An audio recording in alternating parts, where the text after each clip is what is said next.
The subcommittee hearing on unidentified anomalous phenomena, or UAPs, will come to order.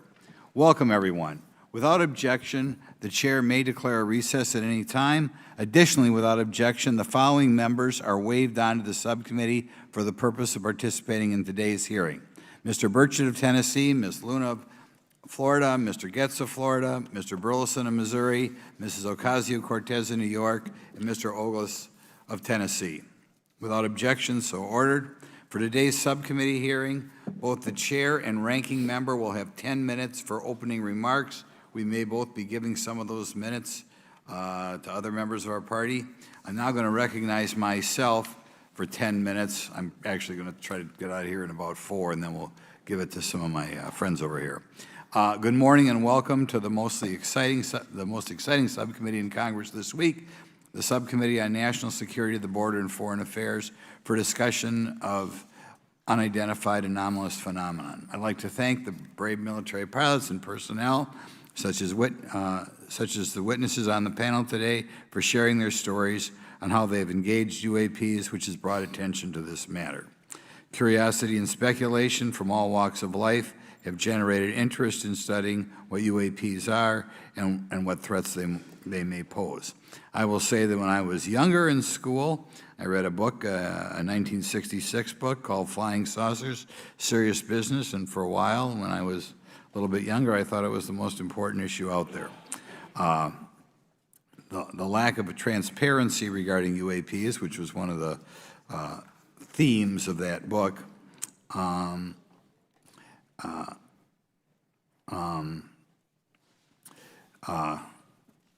in any event, it's led to interest in studying what UAPs are and what threats they pose.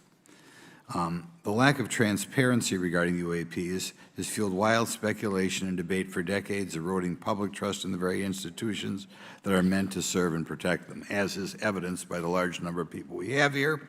I also want to point out in 1966, President Gerald Ford claimed to have seen a UFO, and in 1969 in Georgia, Jimmy Carter claimed to have seen a UFO. So this has led Congress to establish entities to examine UAPs. The National Defense Authorization Act of 2022 established the All-Domain Anomaly Resolution Office, or AARO, to conduct or to coordinate efforts across the Department of Defense and other federal agencies to detect, identify, and investigate UAPs. However, AARO's budget remains classified, prohibiting meaningful oversight from Congress. In addition to AARO's efforts, NASA is leading an independent study on UAPs that will identify how UAP data is gathered from both civilian and government entities that can be analyzed to shed light on the topic. However, despite these offices being established, there lies a pressing demand for government transparency and accountability that cannot be overlooked, and that's been a problem that's been around for 50 years. The Biden administration handling of the Chinese spy balloon that violated U.S. airspace is one example how the government is not prepared for these. The Biden administration's description of events has shown that the government continues not to be forthright. Between the Chinese balloon being shot down and 2 UAPs subsequently shot down following the event earlier this year, the U.S. government spent $1.5 million in taxpayer dollars on missiles, yet we have seen little clarity from the Biden administration. We must demand transparency from the Department of Defense, our intelligence community, and our defense industry on the UAP work. We're going to ask some questions about that today. Congress recognizes the subject of UAPs as multifaceted and requires a careful, data-driven approach. Today, we'll see clarity from these witnesses' testimonies, or we'll seek clarity as to what can be done to improve reporting for military and civilians and remain committed to objective inquiry. Congress should work to ensure that knowledge is not driven by fear. Today, we are not just debating the existence of UAPs, we are deliberating on the principles that define our republic, which is a commitment to transparency and accountability. I look forward to hearing from our witnesses today about ways we can improve government efficiency and openness when it comes to UAPs. I thank each of you for your presence here today and for your dedication to safeguarding the interests of the American people. I look forward to your testimony. Now I'm going to turn it over for 2.5 or 3 minutes to Representative Burchett from Tennessee. Thank you, Mr. Chairman. Thank you all for being here. I want to thank everybody for making this happen today, and I want to remind everybody this is a nonpartisan issue. This has nothing to do with party politics. I think the cover-up goes a lot deeper than that. I also want to thank my colleagues, Representative Anna Paulina Luna, sitting beside me here, Jared Moskowitz, my friend across the aisle, has an incredible mind, and I'm anxious to hear his questions. My buddy Eric Burleson, and it's not in my notes here, but Matt Gates. If it hadn't been for Matt Gates, myself, him, and Luna would still be down at Eglin Air Force Base trying to get some answers. He's got an incredible legal mind. Also, I know I saw it in the crowd there, George Knapp, my buddy Jeremy Corbell. They're not witnesses, but they've provided some statements on this subject, and I seek unanimous consent to enter those statements into the record, Mr. Chairman. Without objection. Also, would like to enter in, I understand now that this is unclassified and it's public record, but as we all know, that's sometimes difficult for the public to get a hold of. A report, Defense Intelligence reference documents, Advanced Space Propulsion Based on Vacuum, Space-Time Metric Engineering, some light reading for some of our members. Without objection. Thank you. Mr. Knapp wrote, since 1969, the position of our military has been that UFOs pose no threat to national security and are not worthy of further study. I'd say that's the biggest understatement of the decade. He also goes on to talk about the dismissive attitude. It's at odds with what was revealed in documents, reports, and internal memos. And Mr. Cabral says, as he writes these words, the UFO is emerging as a major topic of global importance. I can state that as a fact. Out there, I met a fellow who came in here all the way from Denmark to be here for this meeting. So this is huge. This is worldwide. I think we suspect what's going on, but I'd also like to thank the members of Congress who have supported our efforts to make this hearing happen. Some have even confided to me that they've had UFO sightings of their own. Those members, of course, some of them wish to remain anonymous, and I'll keep it that way. But also, finally, I'd like to thank these three brave witnesses here.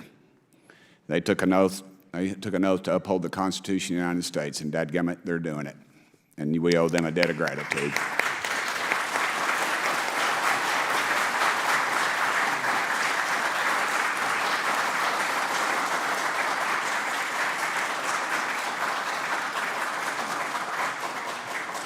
Y'all quit clapping, you're cutting in on my time. Just kidding. These folks, they've got nothing to gain from this, and I think you're going to find out that they've endured quite a few slings and arrows. We need to remember them in our prayers and their families. And I'm thankful to them for their honest testimonies. They have done interviews and appeared in documentaries like Accidental Truth to get their stories out there, and now they are all here to testify under oath for Congress. It's been so difficult to get here today. I've said, in the Baptist church, we'd say that the devil's in our way.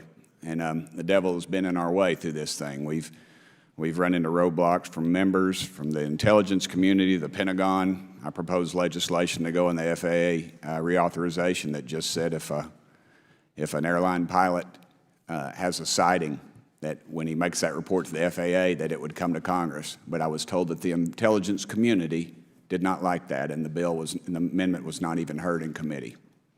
I think it's time for this country to take back our country. We need to tell the folks at the Pentagon they work for us. Dadgummit, we don't work for them.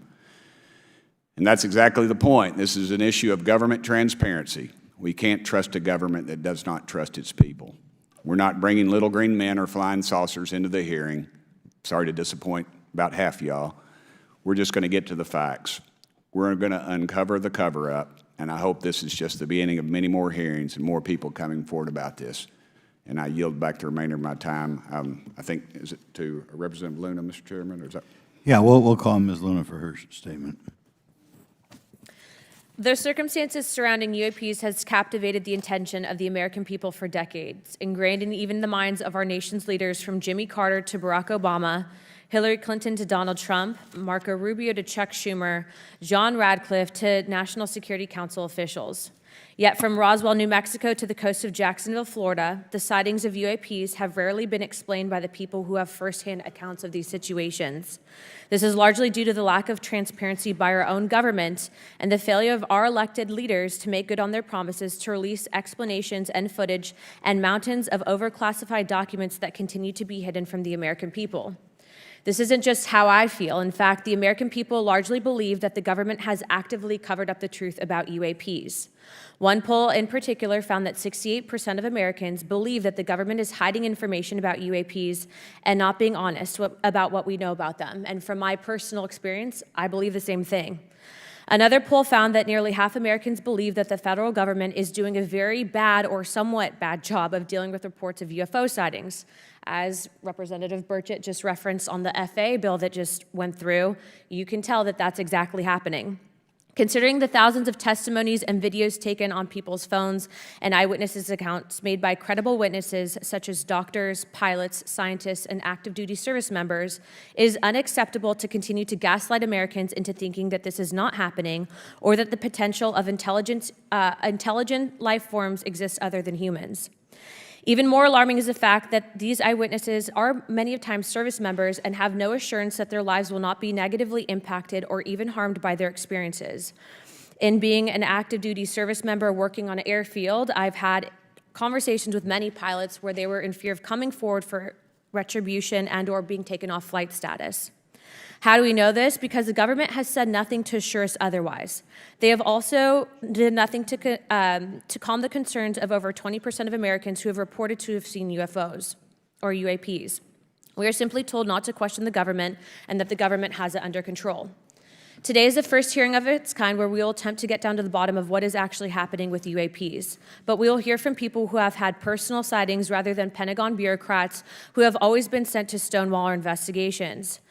Just so that the press knows and the people know, we were even denied access to a classified briefing in a SCIF prior to this hearing due to the amount of hoops that we had to jump through to grant temporary clearance to witness Grusch, who has knowledge of classified information.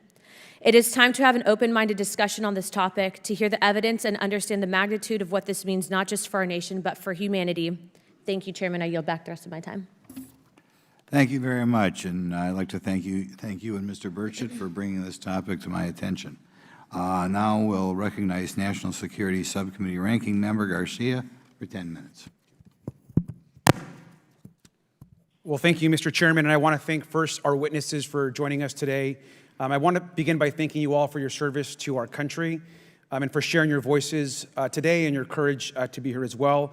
To Mr. Graves, particularly grateful to you to spend some time that we had for you to share with candor some of your experiences, so I appreciate that as well.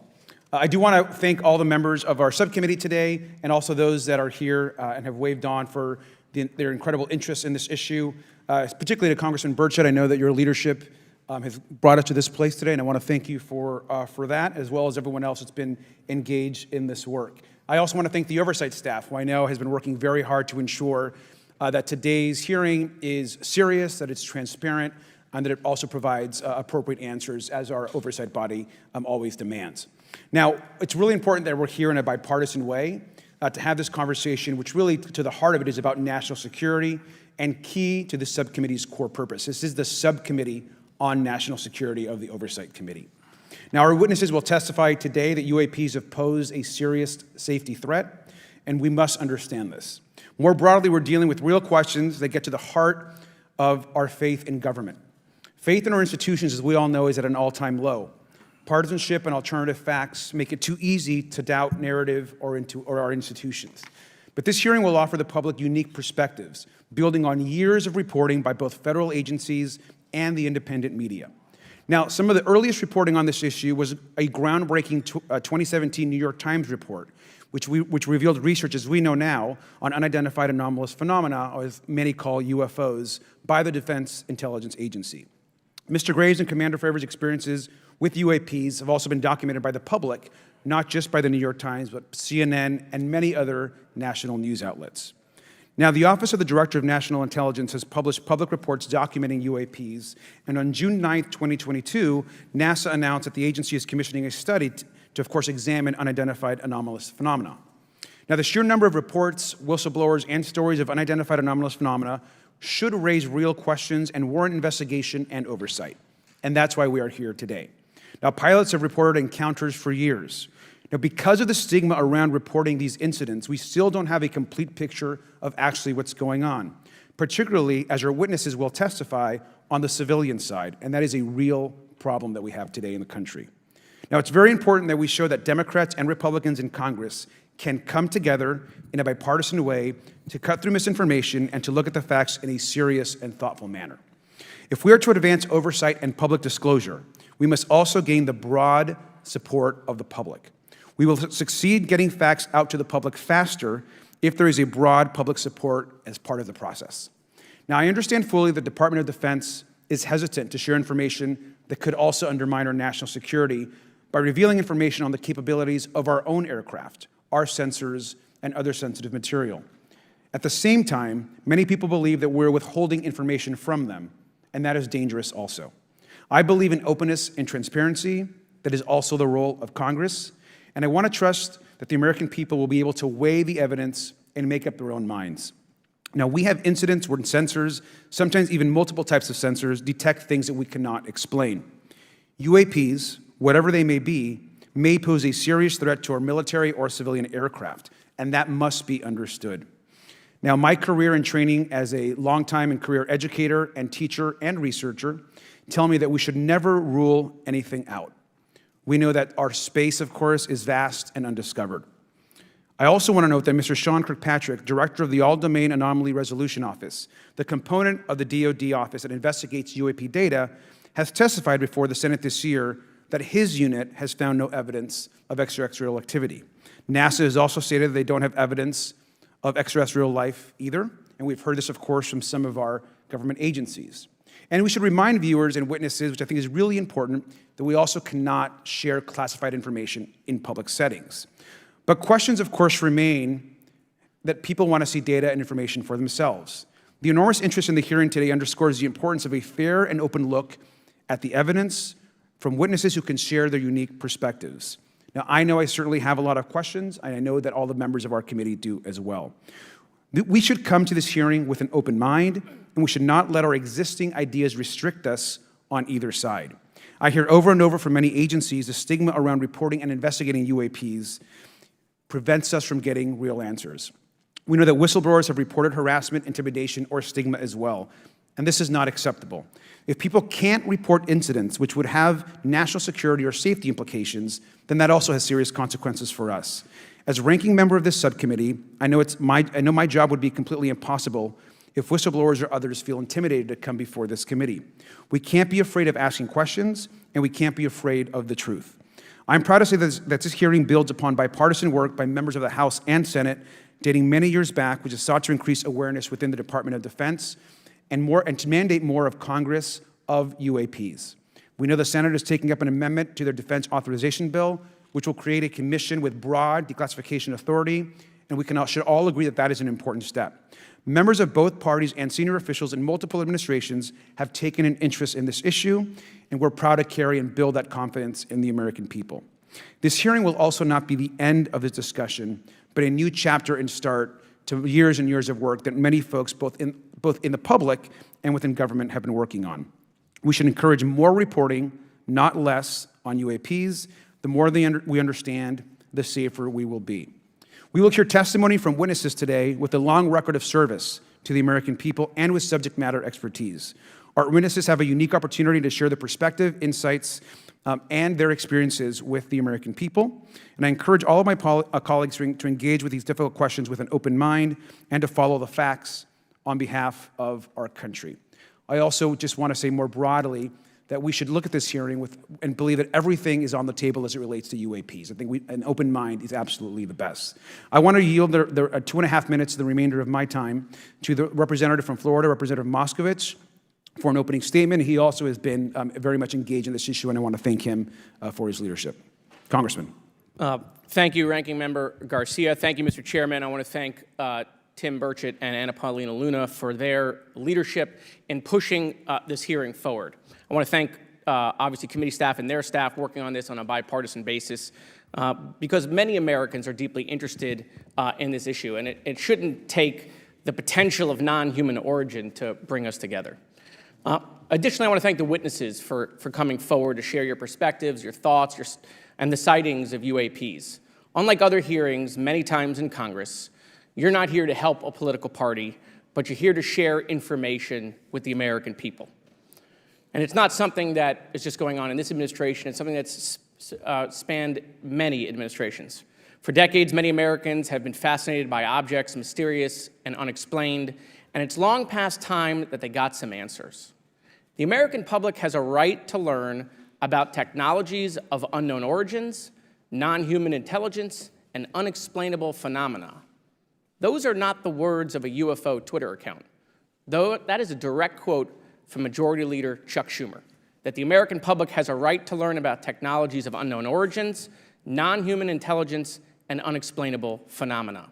In an interview with Fox News, recent former Director of National Intelligence John Radcliffe confirmed the U.S. government is aware a lot more sightings of UAPs, and that they have not made that information public. I quote, "There are a lot more sightings that have not been made public," Radcliffe said to Fox News. For me, this hearing is about transparency. We unfortunately live in a time in which many people distrust government and our institutions, and overclassification of information away from the American public or even Congress contributes to today's politics. The American people have regular questions. What are UAPs? How come the media doesn't report more on them? Are they foreign adversaries? Are they U.S. technology? Are they something else?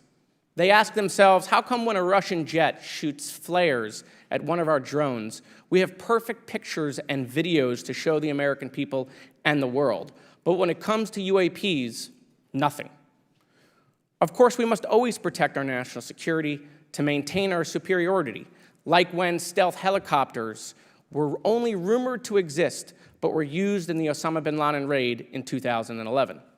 But we can't allow that to be used as a shield to keep the American people completely in the dark from basic truths. The American people deserve to hear more about special access programs. Congress has a right to know if there's any unsanctioned weapons development. Satellite imagery that has not been provided to Congress. Congress created the All-Domain Resolution Office in the NDAA of 2022. In its initial analysis, there are 171 uncharacterized UAP reports, and this is the words from the report, that appear to have demonstrated unusual flight characteristics or performance capabilities. I believe more information is known about the 171 instances. It's time for Congress to reinsert ourselves. I call on our military leaders and intelligence officials to release more information to the American people about UAPs. And to our military leaders, if there's nothing to conceal, let Congress go to Wright-Patterson Air Force Base, the Dugway Proving Ground, or even Groom Lake in Nevada. We should have disclosure today. We should have disclosure tomorrow. The time has come. Thank you, Ranking Member. Thank you, Mr. Moskowitz, and I will yield back now to our chairman. Thank you. Right, now I'd like to introduce our witnesses. Our first witness is Lieutenant Ryan Graves. He's the Executive Director of Americans for Safe Aerospace. Lieutenant Graves is also a former U.S. Navy F-18 pilot with his own UAP experience. The next witness, David Grusch, is a former Senior Intelligence Officer with the National Geospatial-Intelligence Agency and was a Senior Technical Advisor for UAP issues. And finally, retired Navy Commander David Fravor, squadron leader who worked as a naval aviator for 18 years. Mr. Fravor has his own UAP experience, known as the TikTok event. I look forward to hearing from all three of you today. Pursuant to Committee Rule 9G, the witnesses will please stand and raise their right hands. Do you solemnly swear or affirm that the testimony you are about to give is the truth, the whole truth, and nothing but the truth, so help you God? Let the record show that all the witnesses answered in the affirmative. You may be seated. We appreciate you all being here today and look forward to your testimony. I'll remind the witnesses that we have read your written statements and they will appear in full in the hearing record. Please try to limit your oral statements to 5 minutes. As a reminder, please press the button on the microphone in front of you so that it's on and the members can hear you. When you begin to speak, the light in front of you will turn green. After 4 minutes, it'll turn yellow, and the red light, when that comes on, it tells you your 5 minutes have expired. I'll now recognize Mr. Graves for 5 minutes for your opening statement. Thank you. Chairman Grothman, Ranking Member Garcia, distinguished members of the House Oversight Subcommittee on National Security, Representatives Burchett and Luna. My name is Ryan Fobbs Graves, and I'm a former F-18 pilot with a decade of service in the U.S. Navy, including 2 deployments in Operation Enduring Freedom and Operation Inherent Resolve. I have experienced advanced UAP firsthand, and I'm here to voice the concerns of more than 30 commercial aircrew and military veterans who have confided their similar encounters with me. Today, I would like to highlight 3 critical issues that demand our action. As we convene here, UAP are in our airspace, but they are grossly underreported. These sightings are not rare or isolated, they are routine. Military aircrew and commercial pilots, trained observers whose lives depend on accurate identification, are frequently witnessing these phenomena. The stigma attached to UAP is real and powerful and challenges national security. It silences commercial pilots who fear professional repercussions, discourages witnesses, and is only compounded by recent government claims questioning the credibility of eyewitness testimony. Parts of our government are aware of more about UAP than they let on, but excessive classification practices keep crucial information hidden. Since 2021, all UAP videos are classified as secret or above. This level of secrecy not only impedes our understanding, but fuels speculation and mistrust. In 2014, I was an F-18 Foxtrot pilot in the Navy Fighter Attack Squadron 11, the Red Rippers, and I was stationed at NAS Oceana in Virginia Beach. After upgrades were made to our jet's radar systems, we began detecting unknown objects operating in our airspace. At first, we assumed they were radar errors, but soon we began to correlate the radar tracks with multiple onboard sensors, including infrared systems, eventually through visual ID. During a training mission in Warning Area Whiskey 72, 10 miles off the coast of Virginia Beach, 2 F-18 Super Hornets were split by a UAP. The object, described as a dark gray or a black cube inside of a clear sphere, came within 50 feet of the lead aircraft and was estimated to be 5 to 15 feet in diameter. The mission commander terminated the flight immediately and returned to base. Our squadron submitted a safety report, but there was no official acknowledgement of the incident and no further mechanism to report the sightings. Soon, these encounters became so frequent that aircrew would discuss the risk of UAP as part of their regular pre-flight briefs. Recognizing the need for action and answers, I founded Americans for Safe Aerospace. The organization has since become a haven for UAP witnesses who were previously unspoken due to the absence of a safe intake process. More than 30 witnesses have come forward, and almost 5,000 Americans have joined us in the fight for transparency at safeaerospace.org. The majority of witnesses are commercial pilots at major airlines. Often, they are veterans with decades of flying experience. Pilots are reporting UAP at altitudes that appear above them at 40,000 feet, potentially in low Earth orbit or in the gray zone below the Kármán line, making inexplainable maneuvers like right-hand turns and retrograde orbits or J-hooks. Sometimes these reports are reoccurring, with numerous recent sightings north of Hawaii and in the North Atlantic. Other veterans are also coming forward to us regarding UAP encounters in our airspace and oceans. The most compelling involve observations of UAP by multiple witnesses and sensor systems. I believe these accounts are only scratching the surface, and more will share their experiences once it is safe to do so.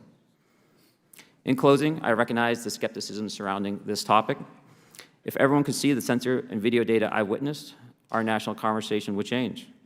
I urge us to put aside stigma and address the security and safety issue this topic represents. If UAP are foreign drones, it is an urgent national security problem. If it is something else, it is an issue for science. In either case, unidentified objects are concerned for flight safety. The American people deserve to know what is happening in our skies. It is long overdue. Thank you. Mr. Grusch? Mr. Chairman, ranking members and congressmen, thank you. I'm happy to be here. This is an important issue, and I'm grateful for your time. My name is David Charles Grusch. I was an intelligence officer for 14 years, both in the U.S. Air Force, both active duty, Air National Guard, and Reserve, at the rank of major, and most recently from 2021 to 2023, at the National Geospatial-Intelligence Agency, NGA, at the GS-15 civilian level, which is the military equivalent of a full bird colonel. I was my agency's co-lead in unidentified anomalous phenomena and transmedium object analysis, as well as reporting to the UAP task force, UAPTF, and eventually, once it was established, the All Domain Anomaly Resolution Office, AARO.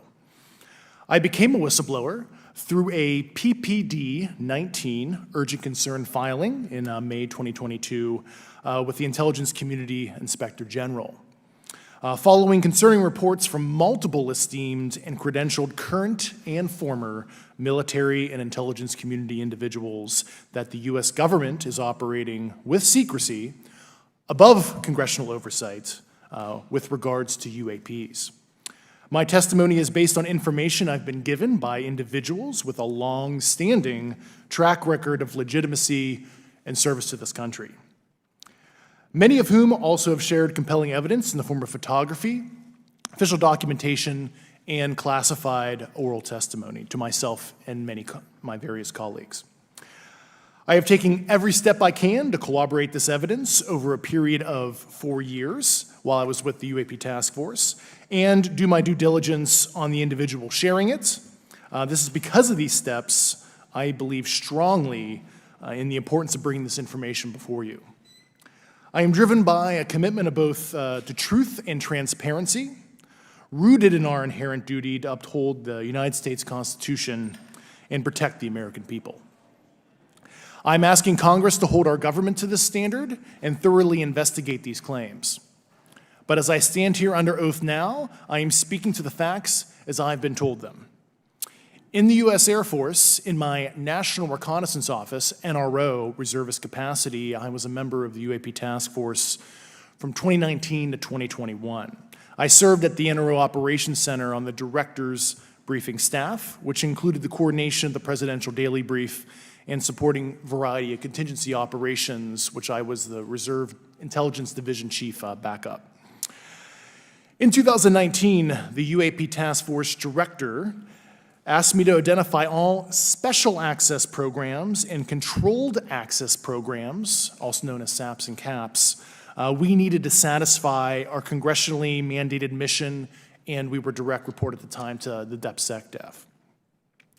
At the time, due to my extensive executive level intelligence support duties, I was cleared to literally all relevant compartments and in a position of extreme trust, both in my military and civilian capacities.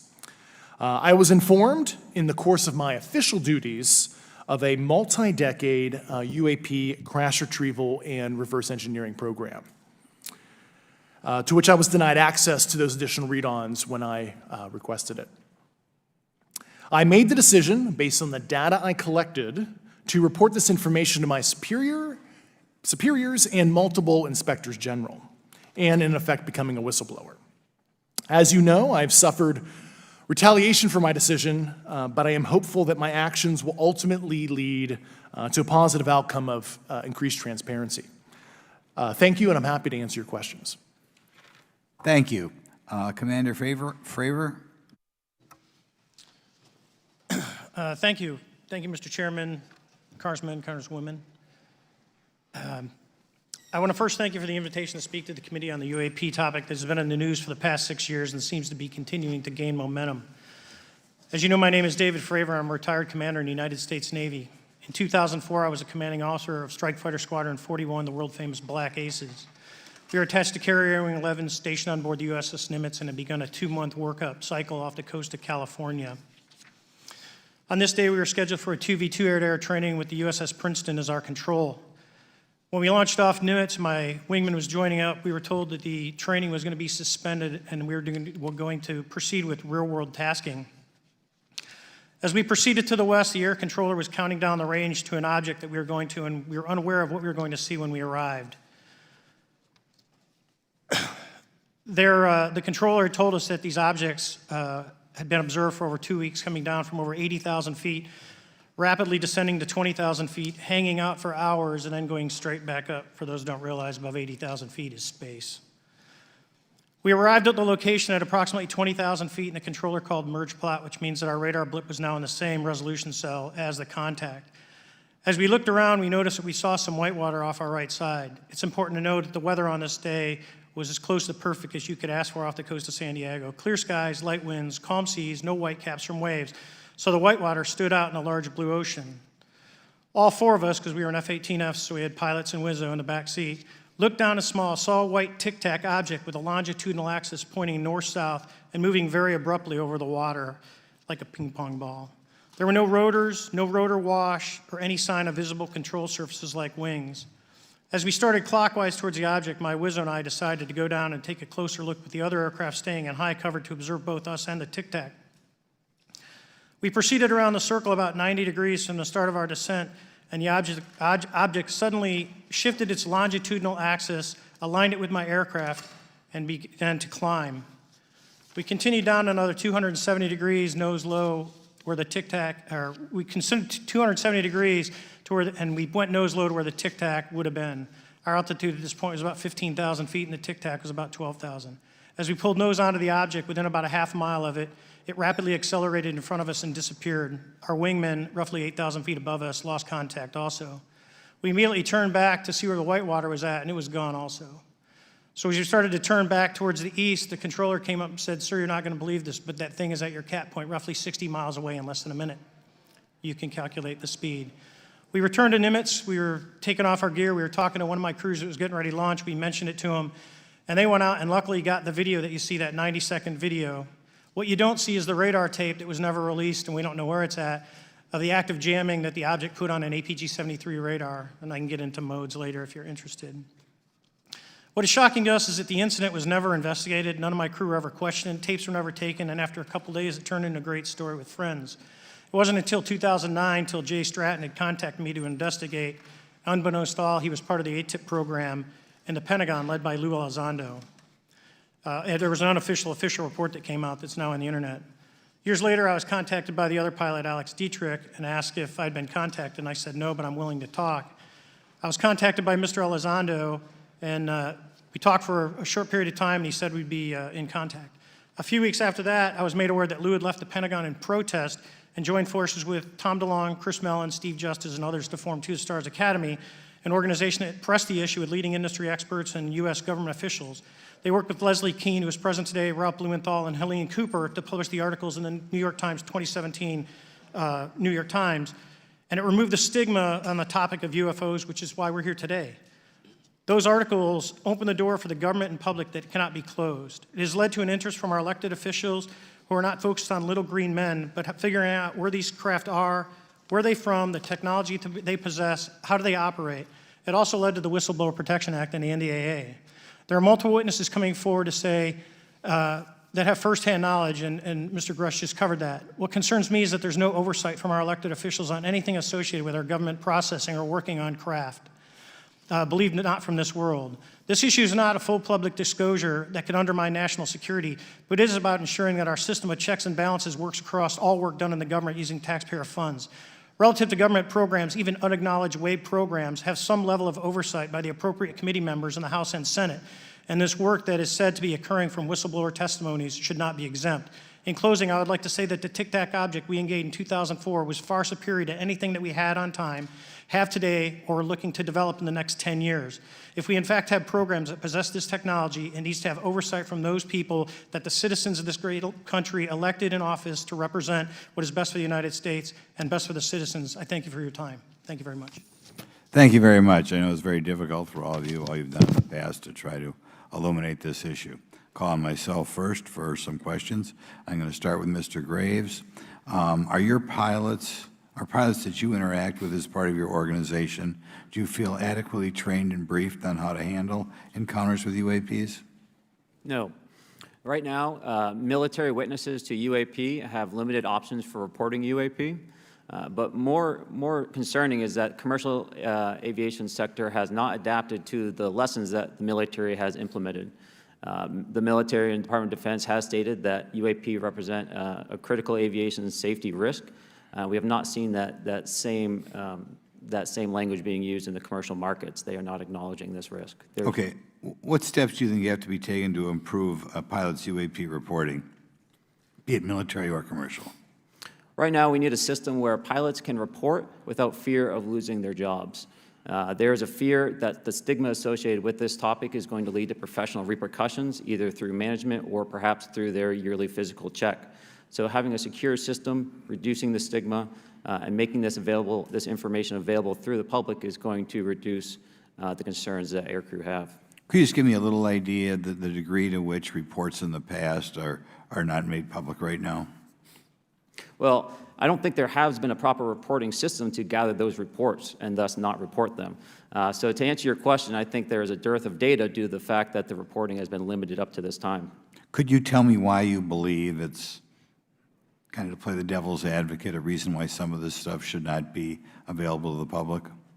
There's certainly some national security concerns when we use our advanced sensors and our tactical jets to be able to identify these objects.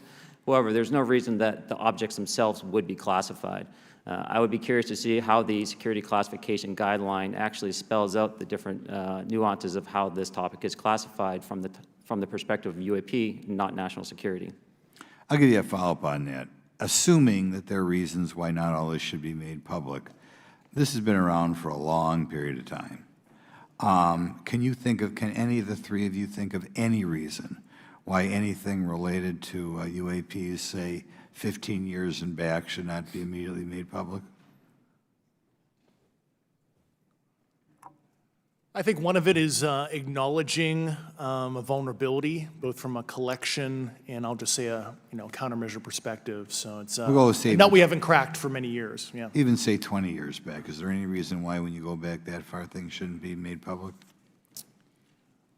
Unless it shows a specific national security vulnerability as it relates to a weakness in a particular defense system. Okay, Mr. Fravor, the TikTok incident that you were engaged occurred in 2004. What kind of reporting took place after that incident? None. We had a standard debrief where the backseaters went down to our carrier intel center and briefed what had happened, and that was it. No one else talked to us, and I was in the top 20 in the battle group. No one came. The captain was aware, the admiral was aware, nothing was done. Your commanding officers provide any sort of justification?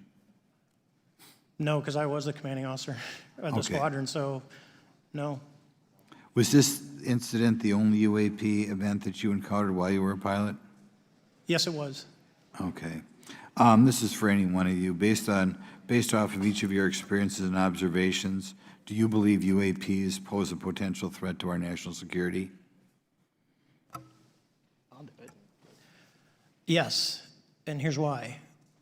The technology that we faced was far superior than anything that we had, and you could put that anywhere. If you had one, you captured one, you reverse engineered it, you got it to work, you're talking something that can go into space, go someplace, drop down in a matter of seconds, do whatever it wants, and leave, and there's nothing we can do about it. Nothing. Okay. You two? Well, I would also like to add, from a commercial aviation and military aviation perspective, we deal with uncertainty in our operating space as a matter of our professional actions. Identifying friend from foe is very important to us.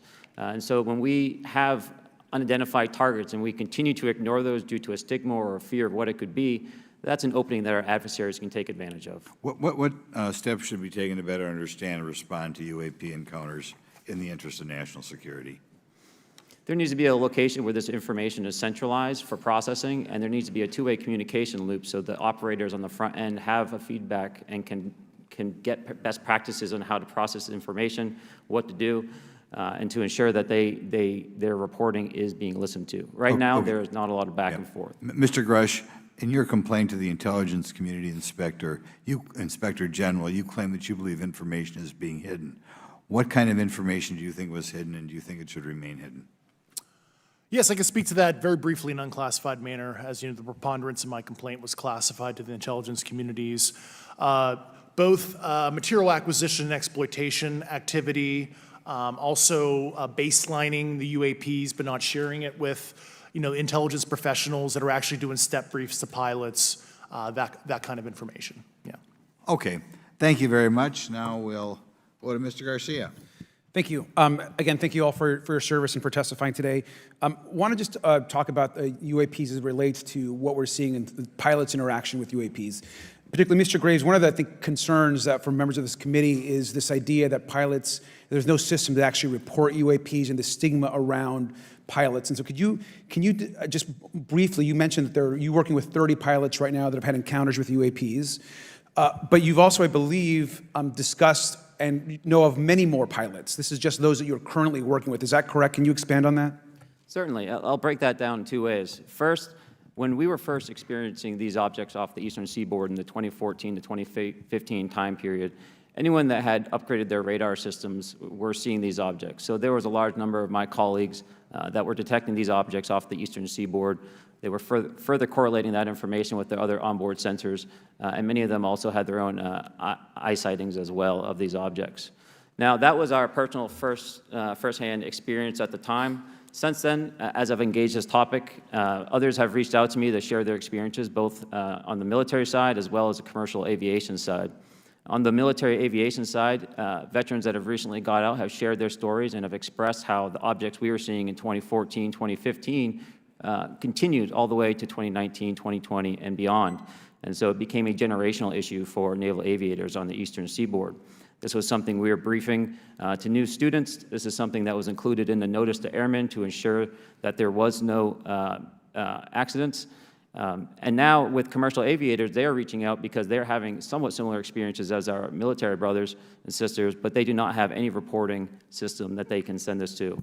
And let me just add, both to Mr. Fravor as well as Mr. Graves, not having this system for reporting, would you both agree that it is harmful to not just our national security interests, but to understand this phenomenon of what's happening with UAPs?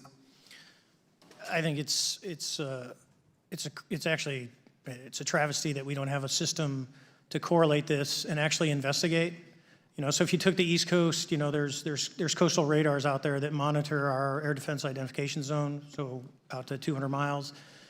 They can track these, you know, so when you see them, they could actually go and pull that data and get maneuvering. And instead of just having the airplanes, there's other data sources out there. And I've talked to other government officials on this. So you need a centrally located repository that these reports go to.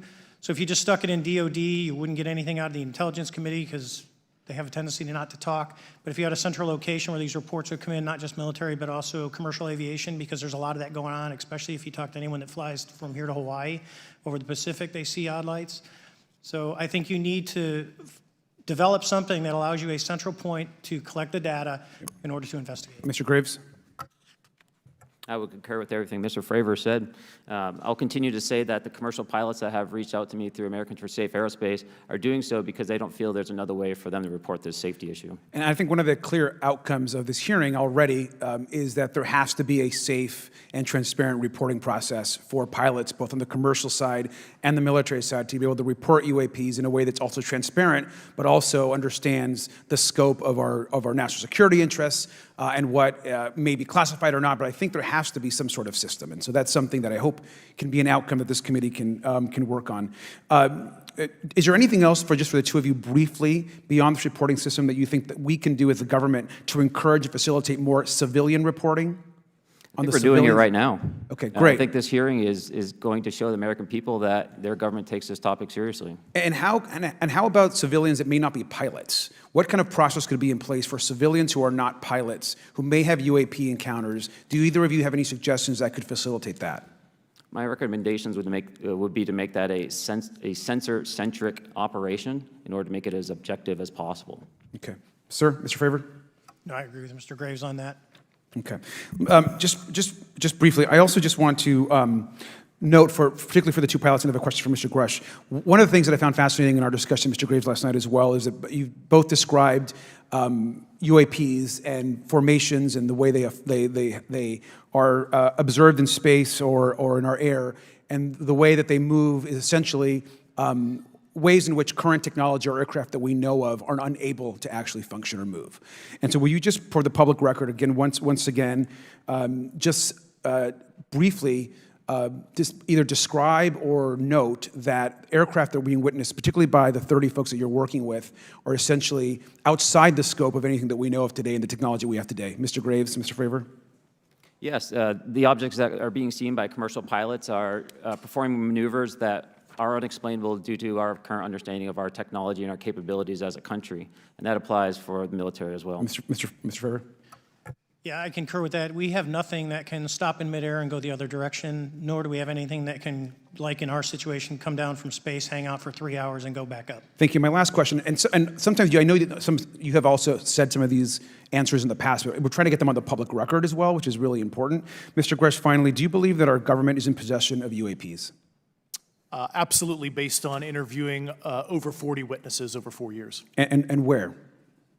I know the exact locations, and those locations were provided to the Inspector General, and some of which to the intelligence committees. I actually had the people with the firsthand knowledge provide a protected disclosure to the Inspector General. Thank you. And Mr. Chairman, I would just say that I think that these questions are important questions, and I look forward to being involved in the process to get those answered. I know there'll be a lot of questions from other committee members, so I yield back. Thank you. We'll go to Mr. Burchett himself. Thank you, Mr. Chairman. Thank you, Mr. Garcia. I would like to have you on my legislation to do just that on the reporting, and we'll get together on that. Maybe you can be my co-sponsor on that. That'd be really cool. Thank you for those great questions. Mr. Graves, again, I'd like to know, how do you know that these were not our aircraft? Some of the behaviors that we saw in a working area, we would see these objects being at 0.0 Mach, that's 0 airspeed, over certain pieces of the ground. So what that means, just like a river, if you throw a bobber in, it's going to float downstream. These objects were staying completely stationary in Category 4 hurricane winds. These same objects would then accelerate to supersonic speeds, 1.1, 1.2 Mach, and they would do so in very erratic and quick behaviors that I don't have an explanation for. Okay. Have you spoken to commercial and military pilots that have seen these off of our East Coast? I have. Okay. Mr. Fravor, I noticed that in the Tic Tac video, it's Tic Tac like the candy, not TikTok like the Chinese Communist app. That's correct. Yes, sir. I just want to make that because my daughter corrected me on that and called me a boomer and said, "Hey, boomer," and I said, "No, baby, it's Tic Tac like the candy. You're going to have to just look it up." And but now I would also like to say today is a day of many firsts. It's a miracle that we're having this meeting, and it's also a miracle that my wife has put up with me for 9 years today. Today is my anniversary, so I want to tell my wife happy anniversary and that I love her very much. As she likes to say, this 9 years have been the best 2 years of her life. So, thank you. Mr. Fravor, what astonished you the most about the flight capabilities of these Tic Tac, very briefly? The performance, absolute performance. It was. And you're not aware of any other objects that anybody in the world has, in this world, that has those capabilities? No, I think it's far beyond actually our material science that we currently possess. Are you aware of any other reconnaissance platforms that have tracked or recorded the Tic Tac's maneuvers, maybe the NORAD system or any of the others? I am not. Okay. Mr. Grusch, thank you for being here, brother. Thank you all very much. Have you faced any retaliation or reprisals for any of your testimony or anything on these lines? Yeah, I have to be careful what I say in detail because there is an open whistleblower reprisal investigation on my behalf, and I don't want to compromise that investigation by providing anything that may help provide somebody information. But it was very brutal and very unfortunate, some of the tactics they used to hurt me both professionally and personally, to be quite frank. Yeah. It's very unfortunate, as they say, when you're over the target, that's when they do the most firing at you. Do you have any personal knowledge of people who have been harmed or injured in efforts to cover up or conceal these extraterrestrial technology? Yes. Personally. Have anyone been murdered that you would that you know of or have heard of, I guess? I have to be careful asking that question. I directed people with that knowledge to the appropriate authorities. Maybe in a, if we could get in a confidential area, SCIF, we could talk about that. But unfortunately, we were denied access to the SCIF, and that's very unfortunate in this scenario. Mr.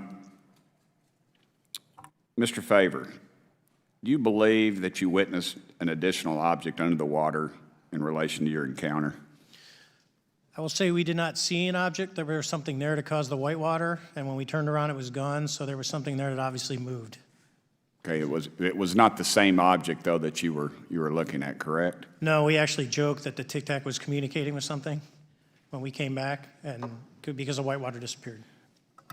We were in another instance. We're told about the capabilities of a jamming during viewing of when there were some people chasing some of these objects. Did you experience any of that jamming or interrupting your radar or weapons system?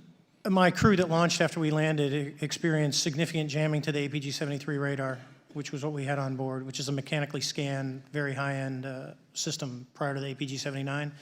And yes, it did pretty much everything you could do, range, velocity, aspect, and then it spit the lock, and the targeting pod is passive. That's what we were able to get the video on. I'm about to run out of time, but are you aware of any of our enemies that have that capability? No. Okay, I would also like to note for the record that, like George Knapp, breaking Area 51, he's the reason I knew about that, and the reason I know about the Tic Tacs is Leslie Keene from New York Times article, and I would encourage everybody to read that. Thank you, Mr. Chairman. I yield back to you for no time. Very good. Mr. Raskin? Thank you, Mr. Chairman. Mr. Graves, you reported UAP encounters during training flights, I think, and have since come forward to warn the Pentagon that these encounters may be putting pilots at risk. My first question is, you've identified these as taking place on the East Coast. Is it just on the East Coast where these encounters have been reported? No. Since the events initially occurred, I've learned that the objects have been detected essentially where all operations, Navy operations are being conducted across the world. And that's from the Ultimate Anomaly Resolutions Office reporting. All right, can you describe your experience after you decided to come forward and go public with your experience? Certainly. Like many others, in 2017, I saw the New York Times article come out as well. And for me, it was special because I recognized the voices on the video. I recognized the video itself. I had seen it when it was taken. I seen it when it was debriefed. And so that was kind of shook me because I realized that this problem was still ongoing. And so I reached out to colleagues back on the East Coast and realized that this was still a safety risk that they were dealing with, that they had essentially hit a wall with how they could move forward on this conversation. It was at that point when I decided to try to move the conversation forward myself. Are there common characteristics to the UAPs that have been cited by different pilots, and can you describe what the convergence of descriptions is? Certainly. We were primarily seeing dark gray or black cubes inside of a clear sphere. I'm sorry, dark gray or black cubes? Yes, inside of a clear sphere, where the apex or tips of the cube were touching the inside of that sphere. And that was primarily what was being reported when we were able to gain a visual tally of these objects. And that occurred over almost 8 years. And as far as I know, it's still occurring. I take it that you're arguing what we need is real transparency in a reporting system so we can get some clarity on what's going on out there, because there are many pilots in your situation, but we should have a way of developing a systematic inventory of all of such encounters. Is that right? Yes, and I think we need both transparency and the reporting. We have the reporting, but we need to make sure that information can be promulgated to commercial aviation as well as the rest of the populace. Mr. Grusch, what about you? What was your experience after you came forward? Well, it's only been about 2 months or so, so I guess my experience has been overwhelming support from former colleagues of mine that have privately messaged me, and I do appreciate that. But I do have knowledge of active planned reprisal activity against myself and other colleagues, and it's very, very upsetting to me. Coming from where? Certain senior leadership at previous agencies I was associated with. And that's all I'll say publicly, but I can provide more details in a closed environment. Okay. Well, I hope you understand that there would be bipartisan rejection of any attempt to vilify, demonize, or engage in other reprisals against our witnesses and people who are telling the truth from their perspective. Yeah, there were certain colleagues of mine that were brutally administratively attacked, and it actually makes me very upset as a leader to see that happen to other coworkers and actually superiors of mine over the last 3 years. How do you account for that response? That seems like a bizarre response. I call it administrative terrorism. That's their quiver, their tool in the toolbox to silence people, especially the career government service cares about their career, cares about their clearance, their reputation to climb the ladder. And when you threaten that career path, a lot of people back off. But I'm here to represent those people. So, Mr. Fravor, what about you? What has your experience been since you've come forward with your perspective on this? Actually, I've been treated very well. And the 6 people that were involved, myself included, all of them have or will be retiring from the military as 05s or 06s. And all my friends that are very senior, 3 and 4 stars, I've talked to them. They believe, they understand there's a problem. But no, I was actually treated really well. And what is your general interpretation of these phenomena, or what is your current thinking of trying to make sense of them? Well, I'll say, I'm not like a UFO fanatic. It's not me. But I will tell you that what we saw with 4 sets of eyes over a 5-minute period, still, there's nothing, we have nothing close to it. It was amazing to see. I told my buddy I wanted to fly it, but yeah, it's just an incredible technology. All right, Mr. Chairman, thank you very much. I'll yield back to you. Thanks. On to Ms. Luna. Mr. Grusch, in speaking to you yesterday, I just wanted to follow up on Representative Raskin's questions. In the last couple of years, have you had incidences that have caused you to be in fear for your life for addressing these issues? Yes, personally. Yeah. I just want everyone to note that he's coming forward in fear of his life. To put in perspective, if they were really not scared about this information coming out, why would someone be intimidated like that? To your knowledge, are NHIs working with adversarial foreign governments in either technology exchange programs or back engineering programs? I don't have data on that. I'm not sure. Have you heard or you had people come forward to present that evidence? Not that particular evidence that you just espoused. Okay, on the 19th of April, Dr. Kirkpatrick, head of Aero, had said that he did not find any evidence of UAPs. You also stated that you had, in your interview, that you had briefed him on information that you were uncovering, but that he did not follow up with you. Were the items that you divulged to him pertinent to national security? Yes, him and I had a classified conversation in April 2022 before he took over Aero in July 2022, and I provided him some concerns I had. Do you know why he might not have followed up with you? Unfortunately, I cannot read his mind. I wish he did. I was happy to give sage counsel to him on where to look when he took the helm of Aero. Okay, and then my last question for you before I move to Mr. Graves is you received prior approval from the Defense Department to speak on certain issues, correct? Correct, through DOPSR, DoD Pre-Publication and Security Review, and I just want to remind the public, they're just looking from a security perspective. These are my own personal views and opinions, not the department's. Okay, I'm asking that though mainly because I think that there are many people that would like to discredit you. So it does bring a certain amount of credibility to your testimony. I'm required by law to do that as a former intelligence officer, or I go to jail for revealing classified information. Yeah, we don't want you to go to jail. My next question would actually be for Mr. Graves. Can you please explain to me in detail the event that occurred at Vandenberg Air Force Base? Certainly. In the 2003 timeframe, a large group of Boeing contractors were operating near one of the launch facilities at Vandenberg Air Force Base when they observed a very large 100-yard-sided red square approach the base from the ocean and hover at low altitude over one of the launch facilities. This object remained for about 45 seconds or so before darting off over the mountains. There was a similar event within 24 hours later in the evening. This was a morning event, I believe 8:45 in the morning. Later in the evening, post-sunset, there were reports of other sightings on base, including some aggressive behaviors. These objects were approaching some of the security guards at rapid speeds before darting off. And this is information that was received through one of the witnesses that have approached me at Americans for Safe Aerospace. Was this documented in any official form, whether it was a police blotter?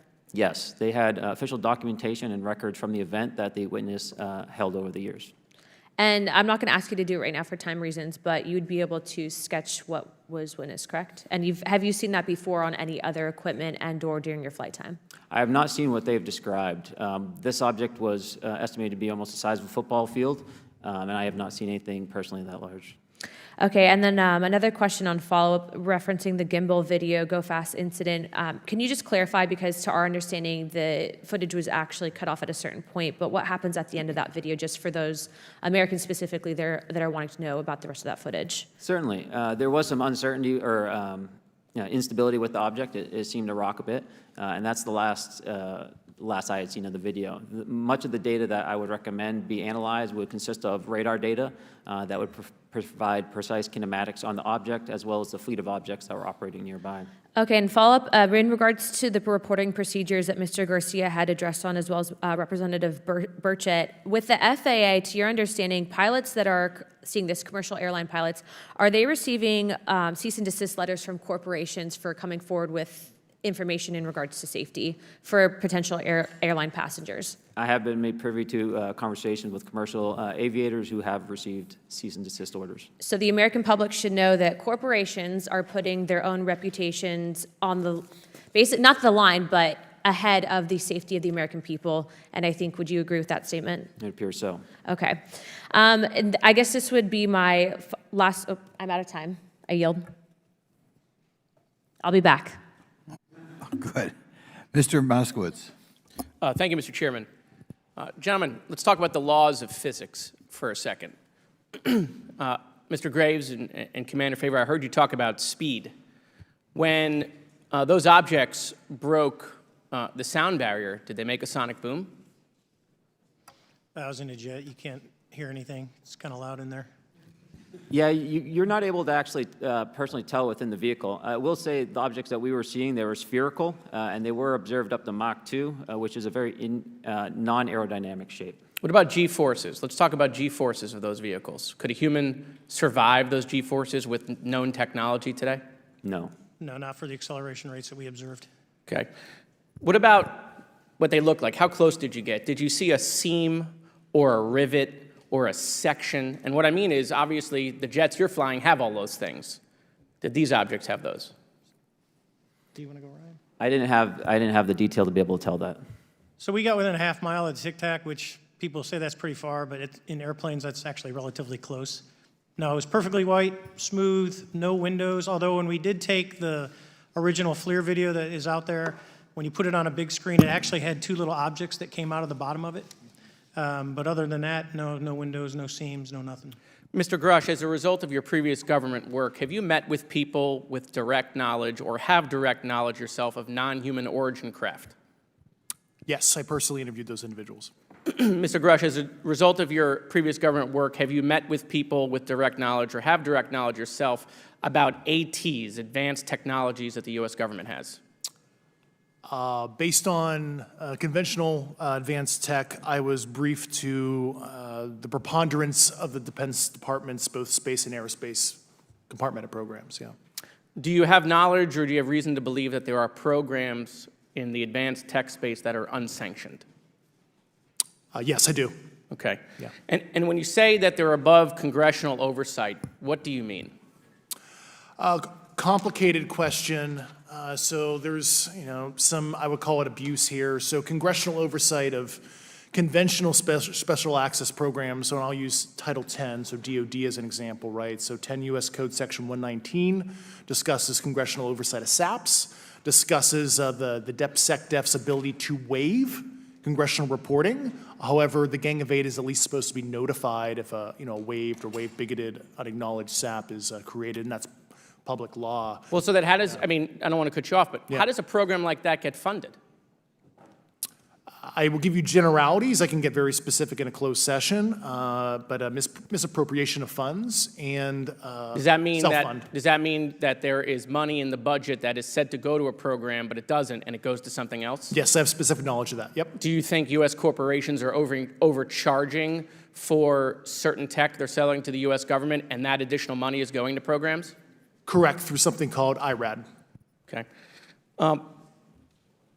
Satellite imagery. Let's talk about satellite imagery. We have satellites all over the place, some that we're aware of and many that we're not aware of, right? We're taking pictures of everything at every point and second. Mr. Grusch, are you aware, do you have direct knowledge, or have you talked to people with direct knowledge that there are satellite imagery of these events? That was one of my primary tasks at NGA, since we process, exploit, and disseminate that kind of information. I've seen multiple cases, some of which, to my understanding, and of course, I left NGA in April, so that's my information cutoff date. But I personally reviewed both what we call overhead collection and from other strategic and tactical platforms that I could not even explain prosaically. And I have a degree in physics, by the way, as well. And I am aware that you guys have not seen these reports, unfortunately. And I don't know why. Do you have direct knowledge, or you had spoken to people with direct knowledge that this imagery applies to crash sites, crash imagery? I can't discuss that in an open session. Okay. Do you have any information that the U.S. government is involved in a disinformation campaign to deny the existence of certain UAPs? I can't go beyond what I've already stated publicly in my News Nation interview because it touches other sensitivities. Okay. I'll yield the balance of my time back. Thank you, Mr. Chairman.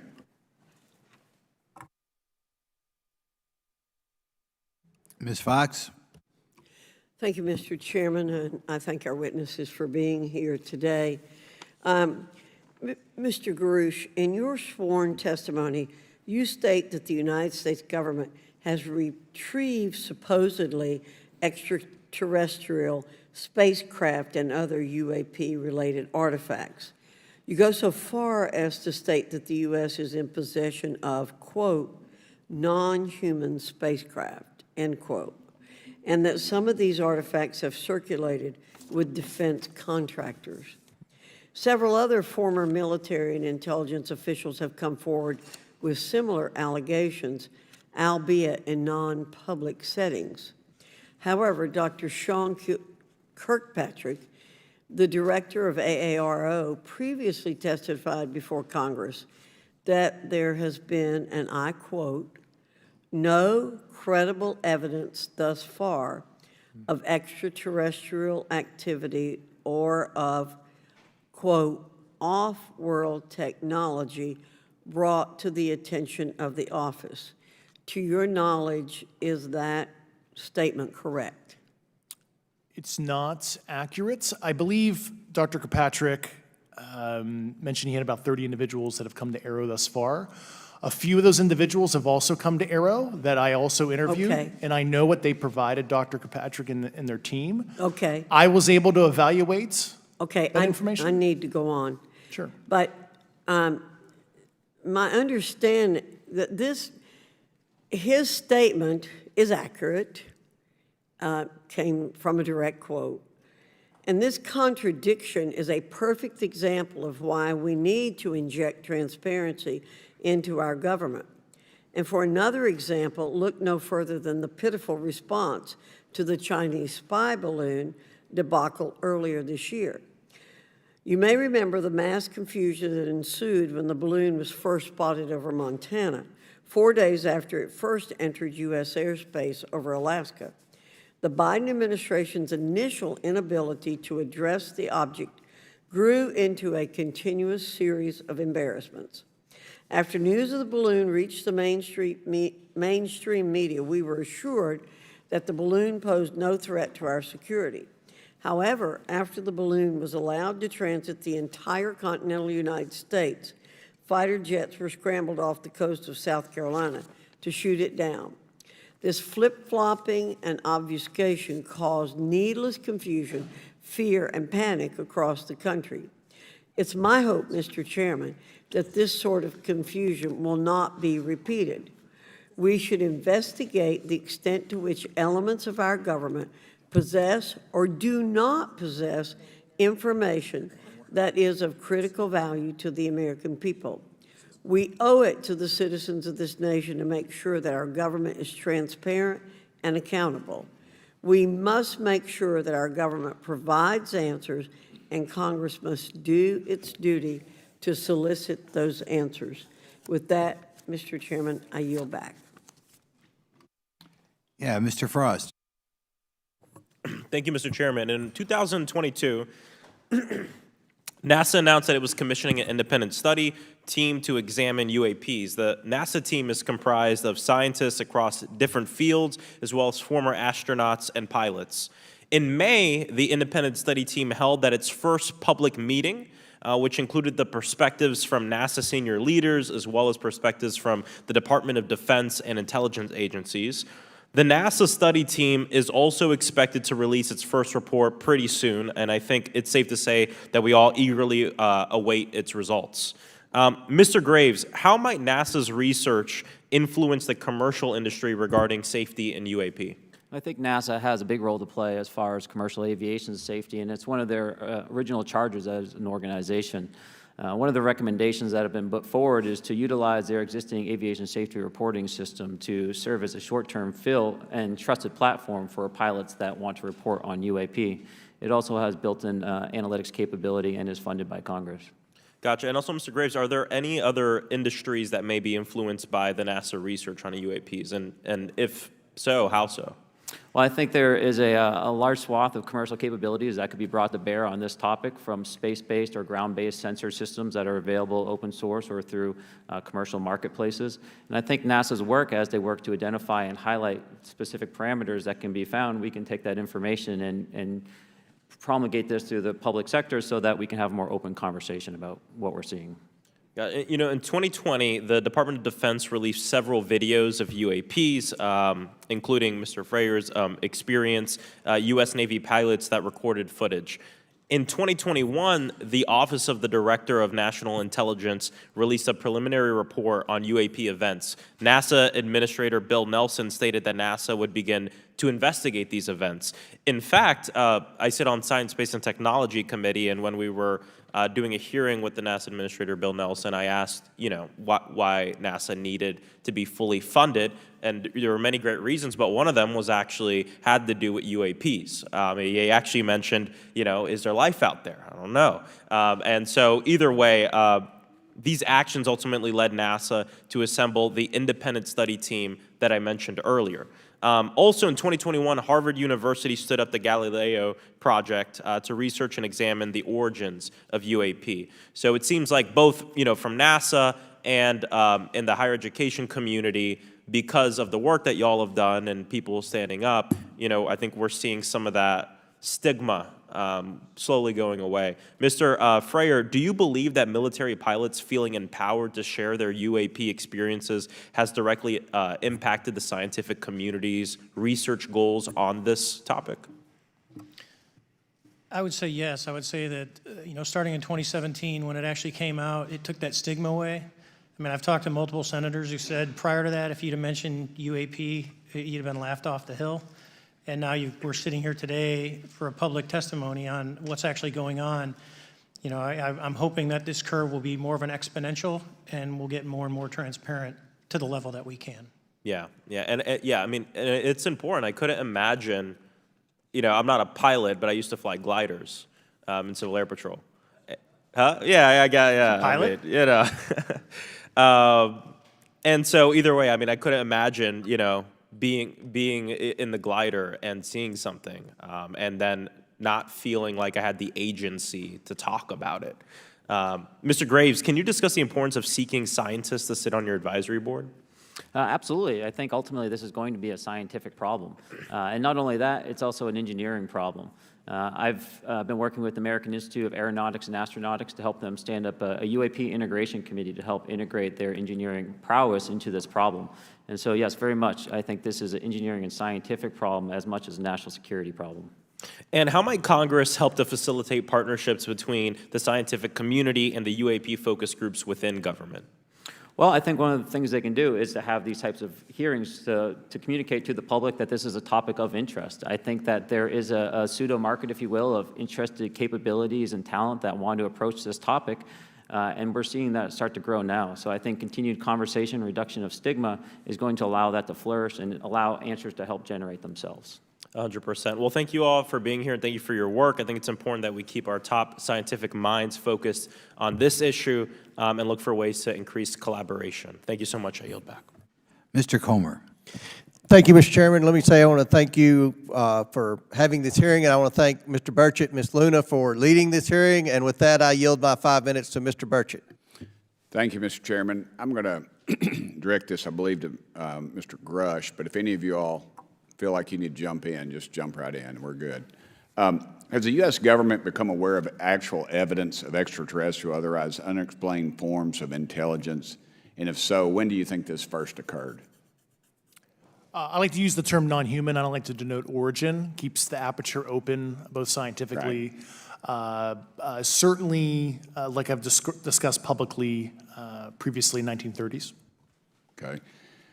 Can you give me the names and titles of the people with direct firsthand knowledge and access to some of this crash retrieval, some of these crash retrieval programs, and maybe which facilities, military bases that the recovered material would be in? And I know a lot of Congress talked about we're going to go to Area 51, and and there's nothing there anymore anyway. It's just and we move like a glacier. And as soon as we announce it, I'm sure the moving vans would pull up. But please. I can't discuss that publicly, but I did provide that information both to the Intel committees and the Inspector General.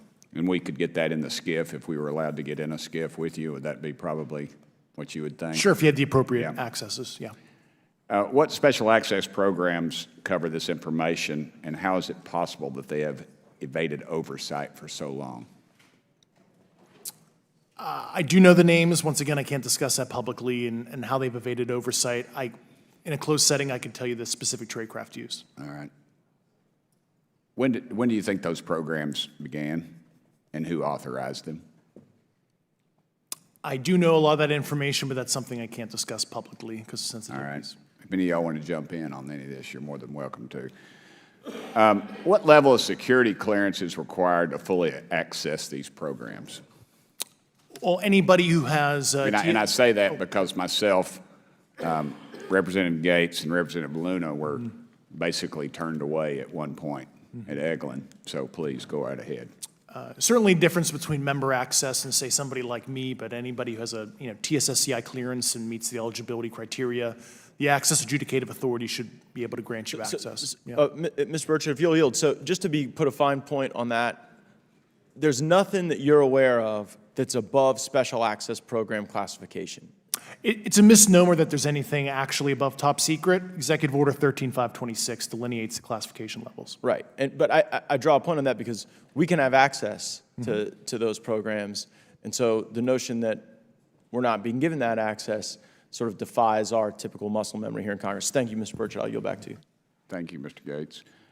Along those lines, Title 10, you may not know this or not, but Title 10 and Title 50 authorization, they seem to say they're inefficient.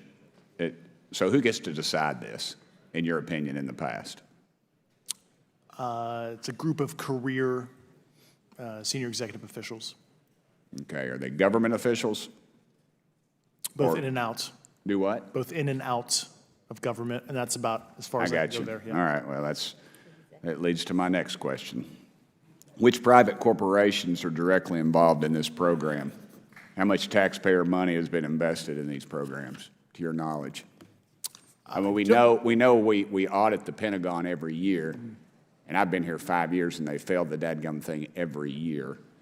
They lose over $1 billion a year, we think, and I've told the Department of Defense maybe 60% of their assets are unaccounted for, whatever the heck that means. In the public sector, you go to jail for that kind of crap. So tell me.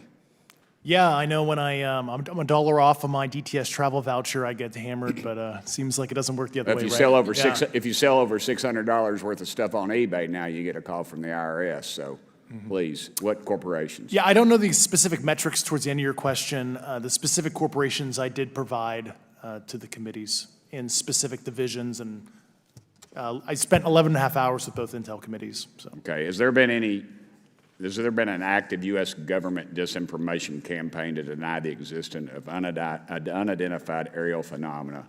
And if so, why? I can't go beyond what I've already espoused publicly about that.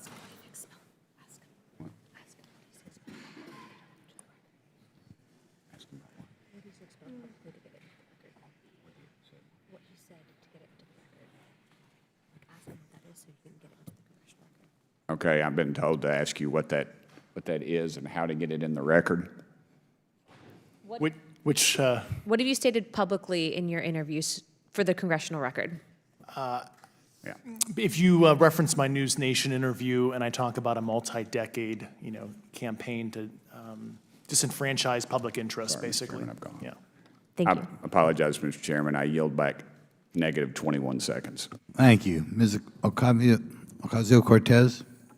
Thank you, Mr. Chairman, and thank you to our witnesses for coming here today. I do concur with the ranking member as well as several other members here on this committee that this is a committee for whistleblowers and for the protection of whistleblowers as well. So we understand what you're putting on the table here and what you're putting on the line here, and we thank you for that.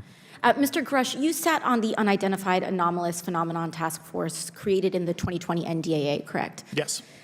There have been some things that have been mentioned here during this hearing that I wanted to pick up on.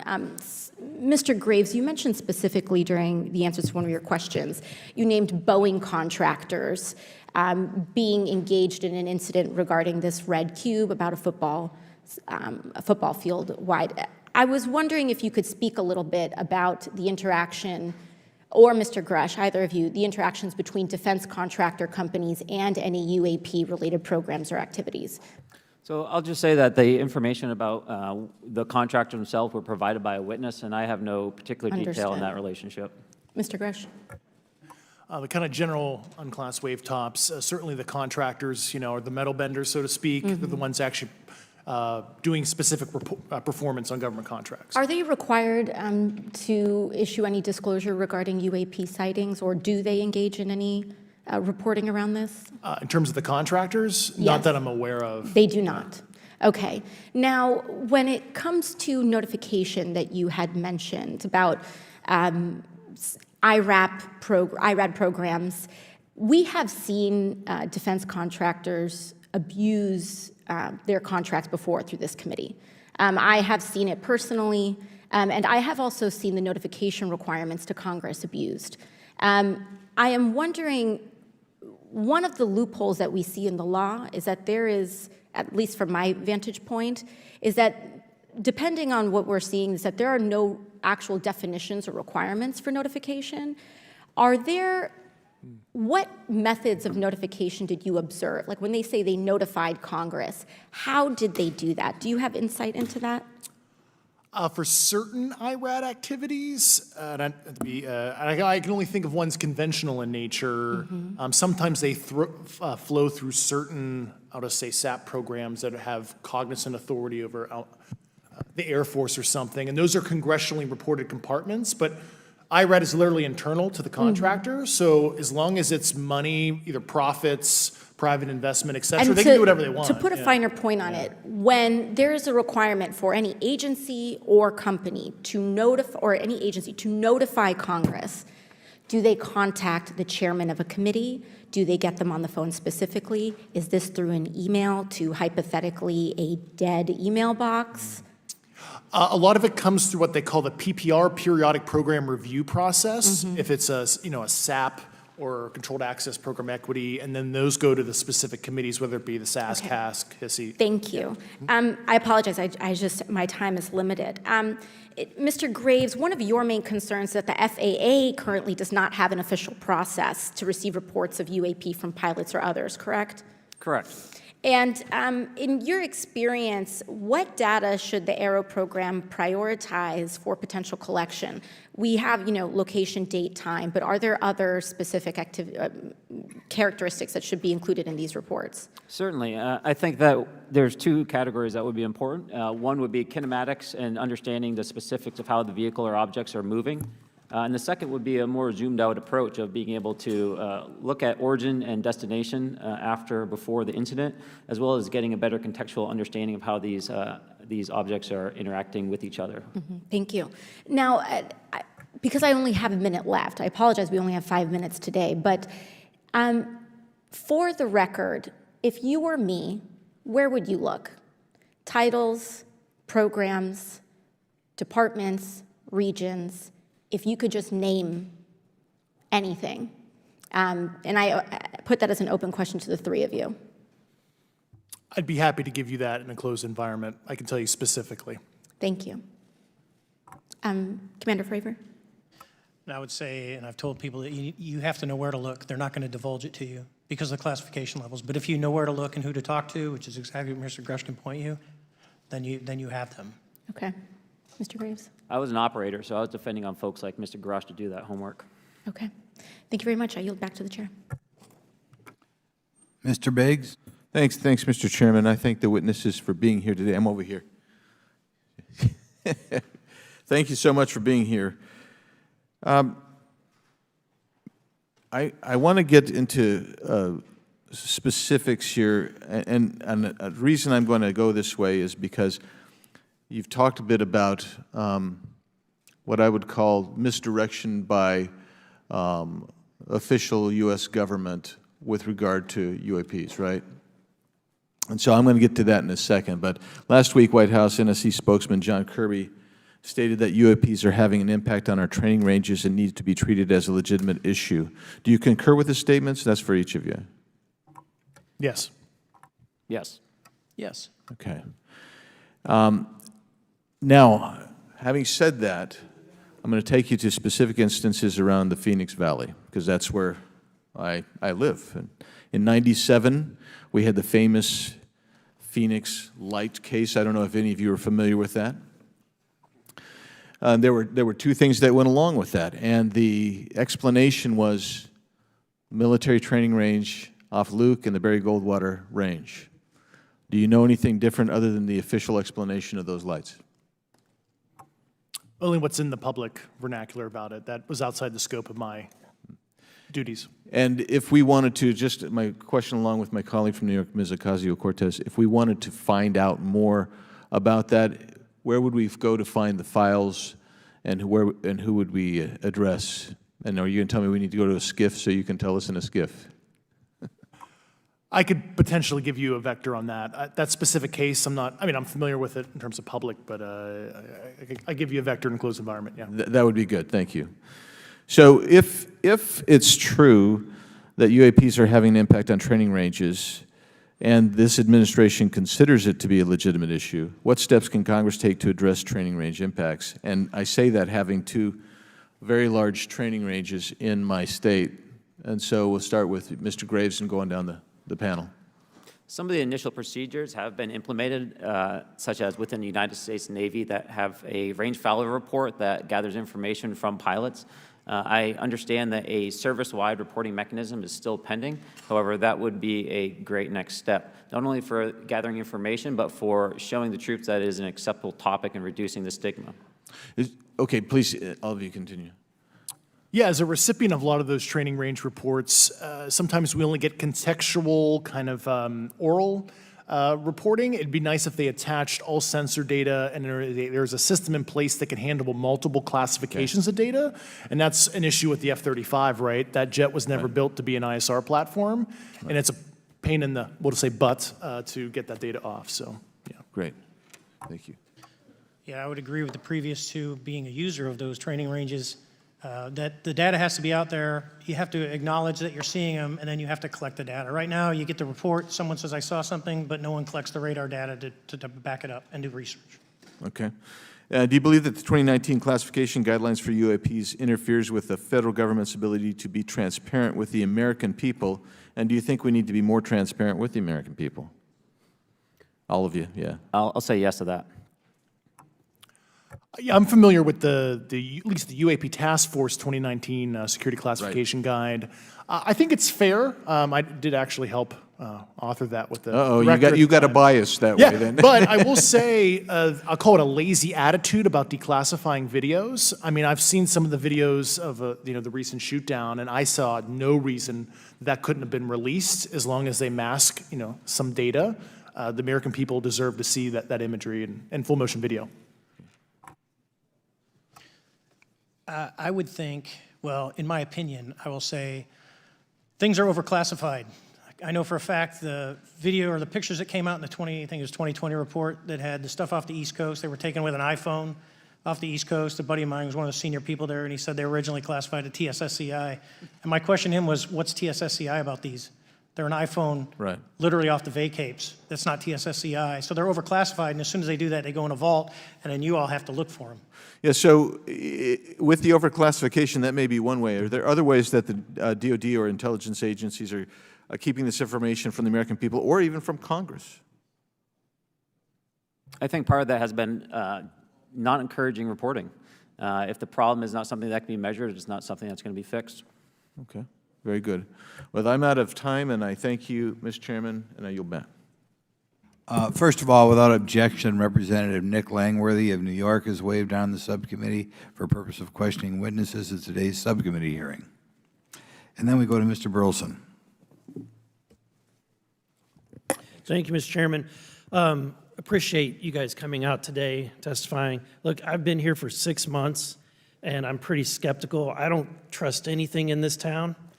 And so I think that's because I'm from Missouri. You've got to show me, right? With that being said, there's been a lot of things that have been said in the public, Mr. Grusch, and so I want to get down to, if we can, some specifics, right? So at one point you had said that there has been harmful activity or aggressive activity. Has any of the activity been aggressive, been hostile in your reports? I know of multiple colleagues of mine that got physically injured. And the activity, and I got by UAPs or by people within the federal government? Both.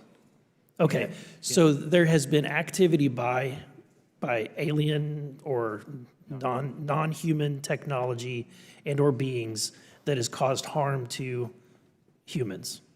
I can't get into the specifics in an open environment, but at least the activity that I personally witnessed, and I have to be very careful here, because they tell you never to acknowledge tradecraft, right? So what I personally witnessed, myself and my wife, was very disturbing. Okay. One of my constituents actually sent this next question, and I figured I'd ask it since I had the same thought. You've said that the U.S. has intact spacecraft. You said that the government has alien bodies or alien species. Have you seen the spacecraft? I have to be careful to describe what I've seen firsthand and not in this environment, but I could answer that question behind closed doors. Yeah. And have you seen any of the bodies? That's something I've not witnessed myself. Okay, and so with that being said, and the other statement that has been made that was intriguing to me it's intriguing because my view has been that we are billions of light years away from any other system.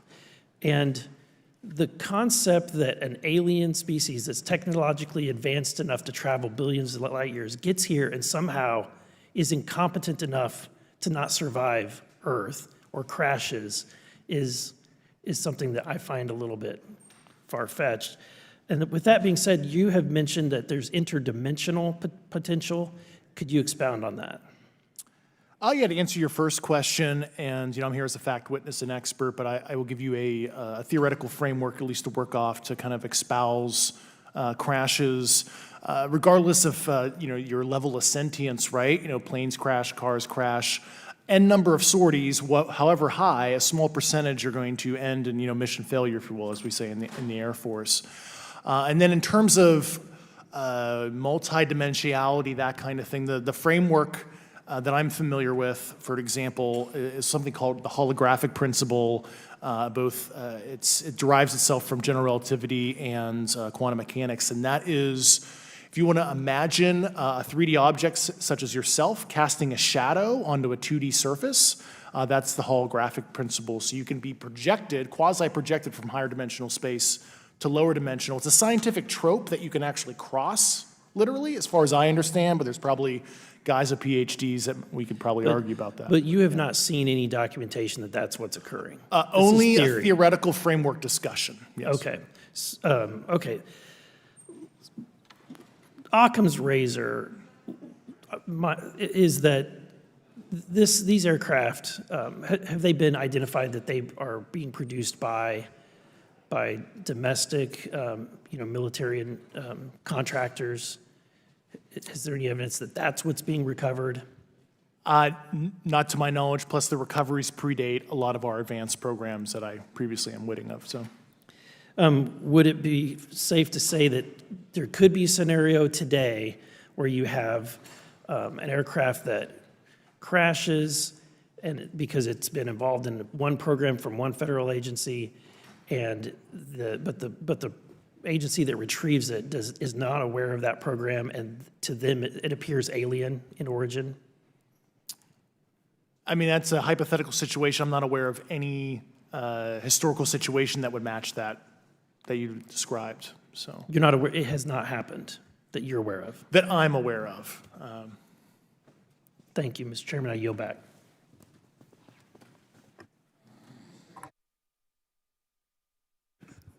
Several months ago, my office received a protected disclosure from Eglin Air Force Base indicating that there was a UAP incident that required my attention.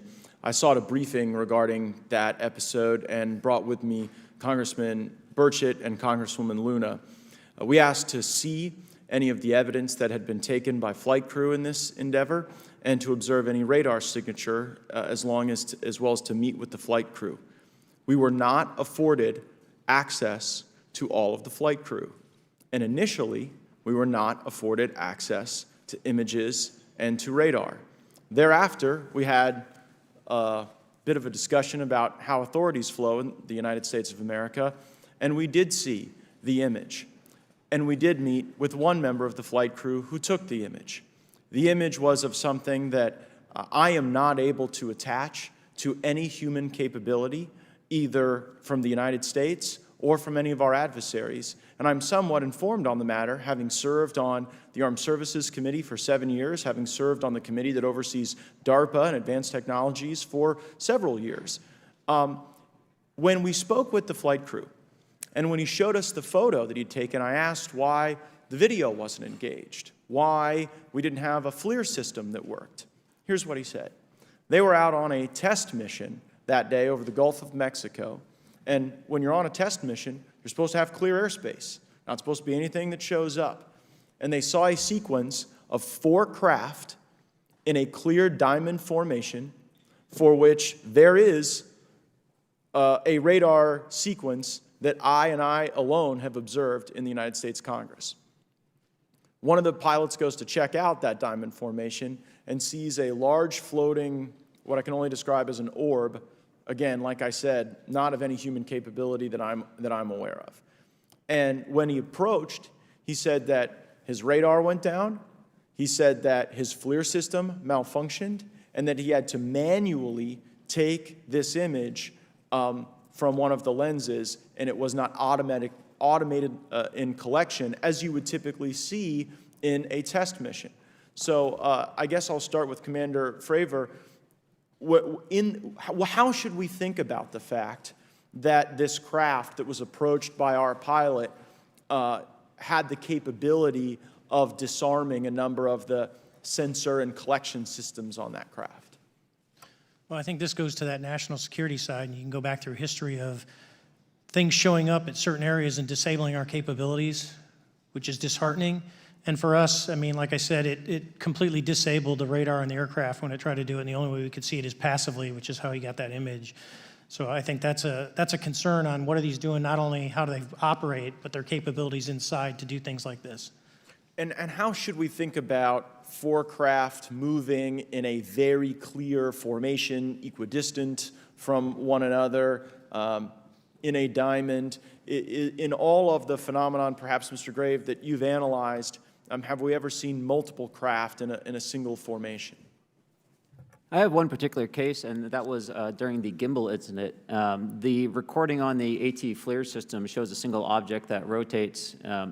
You hear the pilots refer to a fleet of objects that is not visible on the FLIR system, and that was something that I witnessed during the debrief as part of the radar data on the situational awareness page.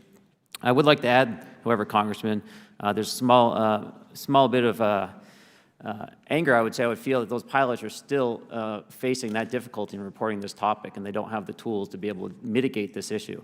It just goes to show how serious this is and why this is such an important issue for our pilots and for our nation. It was stated explicitly to me by these test pilots that if you have a UAP experience, the best thing you can do for your career is forget it and not tell anyone. Because any type of reporting, either above the surface or below the surface, does have a perceived consequence to these people, and that is a culture we must change if we want to get to the truth. Mr. Chairman, I would observe that perhaps as we move forward from this hearing, there are some obvious next steps. Every person watching this knows that we need to meet with Mr. Grusch in a secure, compartmentalized facility so that we can get fulsome answers that do not put him in jeopardy and that give us the information we need. Second, I would suggest that the radar images that were collected of this formation of craft out of Eglin Air Force Base, and specifically the actual image taken by the actual flight crew that we can actually validate, be provided to the committee, subpoenaed if necessary, so that we're able to track how to get this type of reporting and analysis done in a more fulsome way. That would be my recommendation, humbly, as a guest here of the fine oversight committee. I yield back. Ms. Mays? Thank you, Mr. Chairman, and good morning to our witnesses who are testifying today. I want to thank each of you for being here to discuss a topic of grave importance to our national security. Earlier this year, a Chinese spy balloon was shot down off the coast of my home state of South Carolina. Since the Roswell incident in 1947, many Americans have wondered about the dangers of unknown objects crisscrossing our skies, whether these are UAPs or weather phenomena, advanced technology from American allied or enemy forces, or something more out of this world. So my first question, I have several questions, and if we can just be quick on these first two, I'm going to ask each of you the same question, and then I'll get to each of you individually. The first one, when you reported your experiences with a UAP, did any of you face any repercussions with your superiors, yes or no? No. No. I've actually never seen anything personally, believe it or not. So. All right. And then do you believe there's an active disinformation campaign within our government to deny existence of UAPs, yes or no? I don't have an answer to that. As previously stated publicly, yes. I think previously with like Project Blue Book, yes, but currently I don't speak for the United States government. Okay, thank you. I have a few questions for Mr. Graves. What percentage of UAP sightings, in your belief, go unreported by our pilots? This is an approximation based off of my personal experience speaking with a number of pilots, but I would estimate we're somewhere near 5% reporting, perhaps. So like 95% basically don't report seeing UAPs. That's just my personal estimate. In the incident off Virginia Beach, do you believe the Navy took the danger to your aircraft seriously after it was reported? Absolutely. A few questions for Mr. Fravor. As an expert naval aviator, have you ever seen an object that looked and moved like the Tic Tac UAP? No. Did the Tic Tac UAP move in such a way that defied the laws of physics? The way we understand them, yes. Many dismiss UAP reports as classified weapons testing by our own government, but in your experience as a pilot, does our government typically test advanced weapon systems right next to multi-million-dollar jets without informing our pilots? No, we have test ranges for that. It took over 15 years for your encounter with the Tic Tac to be declassified. Do you feel there was a good reason to prevent lawmakers from having access to this footage? No, I just think it was ignored when it happened, and it just sat somewhere in a file, never got reported. In a drawer. It happens a lot up here. Shocker. Mr. Grusch, a couple of questions for you too, sir, this morning. What percentage of UAPs do you feel are adequately investigated by the U.S. government, of the 5% that are reported? I can only speak for my personal leadership over at NGA. I tried to look at every report that came through that I could triage. So. Do you believe that officials at the highest levels of our national security apparatus have unlawfully withheld information from Congress and subverted our oversight authority? There are certain elected leaders that had more information that I'm not sure what they've shared with certain Gang of Eight members or et cetera, but certainly I would not be surprised. Okay. You've stated that the government is in possession of potentially non-human spacecraft. Based on your experience and extensive conversations with experts, do you believe our government has made contact with intelligent extraterrestrials? Something I can't discuss in public setting. Okay, I can't ask when you think this occurred. If you believe we have crashed craft, stated earlier, do we have the bodies of the pilots who piloted this craft? As I've stated publicly already in my News Nation interview, biologics came with some of these recoveries, yeah. Were they, I guess, human or non-human biologics? Non-human, and that was the assessment of people with direct knowledge on the program I talked to that are currently still on the program. And was this documentary evidence, this video, photos, eyewitness? Like, how would that be determined? The specific documentation I would have to talk to you in a skiff about. Gotcha. Okay, so, and you may or may not be able to answer my last question, and maybe we get into a skiff at the next hearing that we have, but who in the government, either what agency, sub-agency, what contractors, who should be called into the next hearing about UAPs, either in a public setting or even in a private setting? And you probably can't name names, but what agencies or organizations, contractors, et cetera, do we need to call in to get these questions answered, whether it's about funding, what programs are happening, and what's out there? I can give you a specific cooperative and hostile witness list of specific individuals that were in those. And how soon can we get that list? I'm happy to provide that to you after the hearing. Super, thank you, and I yield back. Okay, now we have Mr. Langworthy. Is he here? Okay. Thank you very much. I'd like to thank all of the witnesses for being here today to discuss this very unique topic. And I'd like to jump right into my questions, if you don't mind. Commander Fravor, can you briefly describe your background? Yeah, I was an enlisted Marine, Naval Academy graduate, Navy, flew for 18 years, got a master's from University of Houston, and I've worked in the private sector for the last, 16 years, 17 years. I do a lot of defense work. So. Really gold-plated credentials. Commander Fravor, we have all seen the floating tic-tac video that you engaged with on November 14th, 2004. Can you briefly talk about why you were off the coast of San Diego that day? Yeah, we were at a workup with all the battle groups, so we integrate the ships with the carrier, the air wing with the carrier, and we start working. So we were doing an air-to-air defense to hone not only our skills, but those of the USS Princeton when they had been tracking them for 2 weeks. The problem was that there was never manned aircraft airborne when they were tracking them, and this was the first day, and unfortunately, we were the ones airborne and went and saw it. Do you remember the weather that day? Was it cloudy or windy or anything out of the ordinary on the Pacific coast? It was actually, if you're familiar with San Diego, it was a perfect day, light winds, no whitecaps, clear skies, not a cloud. It was, for flying, it was the best. Now, is it true that you saw, in your words, a 40-foot flying tic-tac shaped object? That's correct. Or for some people that can't know what a tic-tac is, it's a giant flying propane tank. Fair enough. Did this object come up on radar or interfere with your radar or the USS Princeton? The Princeton tracked it, the Nimitz tracked it, the E-2 tracked it. We never saw it on our radars. Our fire control radars never picked it up. The other airplane that took the video did get it on a radar. As soon as it tried to lock it, it jammed the radar, spit the lock, and he rapidly switched over to the targeting pod, which you can do in the F-18. From what you saw that day and what you've seen on video, did you see any source of propulsion from the flying object, including on any potential thermal scans from your aircraft? No, there's none. There's no IR plume coming out, and Chad, who took the video, went through all the EO, which is black and white TV, and the IR modes, and there's no visible signs of propulsion. It's just sitting in space at 20,000 feet. In your career, have you ever seen a propulsion system that creates no thermal exhaust? No. Can you describe how the aircraft maneuvered?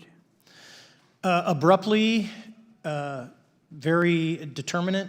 It knew exactly what it was doing. It was aware of our presence, and it had acceleration rates. I mean, it went from 0 to matching our speed in no time at all. Now, if the fastest plane on Earth was trying to do these maneuvers that you saw, would it be capable of doing that? No, not even close. And just to confirm, this object had no wings, correct? No wings. Now, was the aircraft that you were flying, was it armed? No, never felt threatened at all. If the aircraft was armed, do you believe that your aircraft or any aircraft in possession of the United States could have shot the Tic Tac down? I'd say no, just on the performance, it would just left in a split second. It looks like that we have a problem here that needs further investigation. Yes. In your belief, is this flying Tic Tac, I mean, is it capable of being the product of any other nation on the earth? No, like I said earlier, I think it defies current material science and the ability to develop that much propulsion. And I know there's been some physicists have done calculations, which is beyond anything that we have. Well, either the United States has an adversary here in this world that we don't know, or we really have some serious investigations to do. I really appreciate you being here. Is there anything else about the November 14th, 2004 incident that you think is important for this committee to know that you haven't been asked here today? No, it's been said it's probably the most credible UFO sighting in history based on all the sensors that were tracking it, and then for us to get visual and to go against the naysayers that it's something on the screen or whatever. I mean, there's 4 sets of human eyeballs. We're all very credible. Of the 6 of us that were involved in the thing, including the video, every one of us is going to do 20-plus years in the military in very responsible positions. So I'd say the world needs to know that. It's not a joke. Well, thank you very much for your testimony here today for all of you, and I yield back, Mr. Chairman. Mr. Douglas. Thank you, Mr. Chairman, and thank you all for being here and the courage it took to come forward and again, the sacrifice that each of you have made. I serve on the National Security Subcommittee for the Financial Services Committee, so I really want to stay in the national security lane, if I may. So when we think about traditional adversaries and both us towards them and them towards us, we probe their capabilities. We look for weaknesses, and we collect that data, that reconnaissance for in the event we need it in the future. For each of you, yes or no question, based off of your own experience or the data that you've been privy to, is there any indication that these UAPs could be essentially collecting reconnaissance information? Mr. Graves? Yes. Mr. Grusch? Fair assessment, yeah. Mr. Fravor? Very possible. Again, in the national security vein, is it possible that these UAPs would be probing our capabilities? Yes or no, Mr. Graves? Yes. Grusch? Yes. Fravor? Definitely. Is it possible that these UAPs are testing for vulnerabilities in our current systems? Yes. Yes. Possible. Do you feel, based off of your experience and the information that you've been privy to, that these UAPs provide an existential threat to the national security of the United States? Mr. Graves? Potentially. Yes, sir, potentially. Same answer, potentially. Yeah, I'd say Fravor? definitely, potentially. Mr. Graves and Fravor, in the event that your encounters had become hostile, would you have had the capability to defend yourself, your crew, your aircraft? Absolutely not. Sir? No. Is, based off of the information that you've been privy to, is there any indication that these UAPs are interested in our nuclear technology and capabilities? Yes. By external observation, sure, that could be a fair assessment, yeah. Yes. Is there any indication that the Department of Energy is involved in UAP data collection and housing? I don't have an answer. I can't confirm or deny that in a public setting. And could you do it in a secure setting? Yes. Mr. Fravor? No, I don't know. Mr. Chairman, I think I'm the last member to go, but there clearly is a threat to the national security of the United States of America. As members of Congress, we have a responsibility to maintain oversight and be aware of these activities so that, if appropriate, we take action. I would encourage the chairman to demand that we have any and all, but in particular Mr. Grusch, talk to us in a skiff. And if that access is denied, I will personally volunteer to initiate the Holman Rule against any personnel or any program or any agency that denies access to Congress. Mr. Chairman, with that, I will yield the remainder of my time to my fellow colleague from Tennessee, Mr. Burchett. Thank you, Mr. Chairman. Thank you, Mr. Ogles, for the great questions, brother. Mr. Grusch, I might have asked this before, but I want to make sure. Do you have any personal knowledge of someone who's possibly been injured working on legacy UAP reverse engineering? Yes. Okay. How were they injured? Is it something like a radioactive type situation or something we didn't understand? I've heard people talk about Havana syndrome type incidences. What was your recollection of that? I can't get into specifics, but you could imagine assessing an unknown unknown. There's a lot of potentialities you can't fully prepare for. How do you think we ought to handle UAP whistleblower complaints like yours in the future? Yeah, there was some issue with mine. So, PPD-19 process, it goes to the Intel committees, either through PPD-19 or ICD-120. There's not a good way for the Intelligence Community Inspector General to provide that to other committees. And I asked my information to be sent to the House and Senate Armed Services Committee because there are Title X equities at play, but there was no smooth process to do so. Yeah. It's a trash can. Are you aware of any individuals that are participating in reverse engineering programs for non-terrestrial craft? Personally, yes. Do you know any that would be willing to testify if there were protections for them? Certainly closed door and assurances that breaking their NDA, they're not going to get administratively punished for so. Yeah. I yield, Mr. Chairman. Thank you. I'm going to do something a little bit out of the ordinary here. We're going to give 3 people a chance at an additional 3 minutes. So Mr. Burchett, do you want to keep going? Why don't you come back to me, Mr. Chairman? Ms. Luna, is she on that list? I'm on Sure. Chairman, I'd like to submit for the record an article by News Nation, and it follows Mr. Grush's full interview for the record. Without objection. Thank you. Mr. Grusch, why is it that you refer to the phenomenon as non-human intelligence? Why deviate from the basis of extraterrestrial life?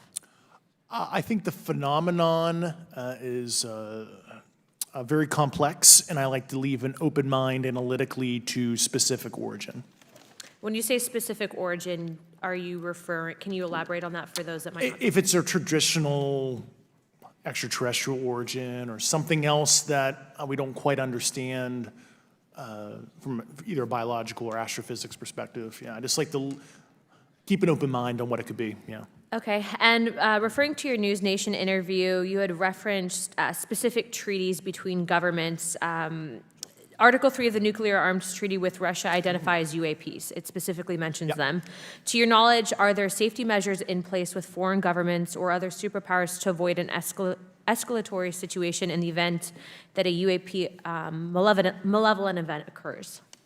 Yeah, you're referring to actual public treaty in the UN Register.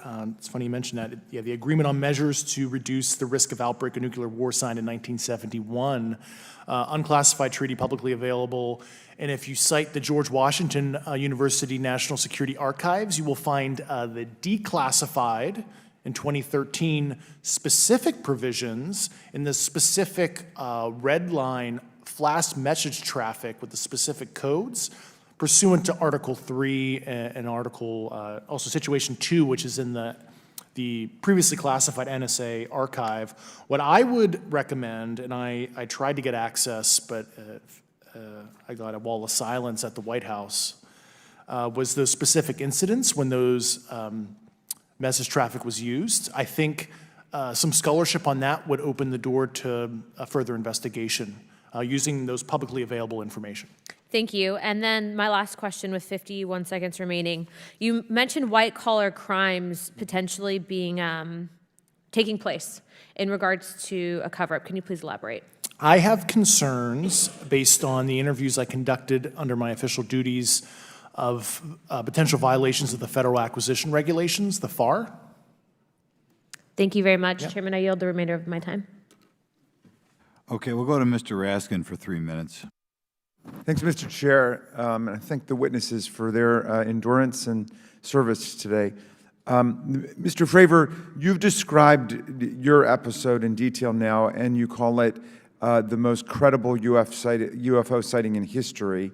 But I wonder, was this the first time that you encountered a UFO or a UAP in 2004? Yes.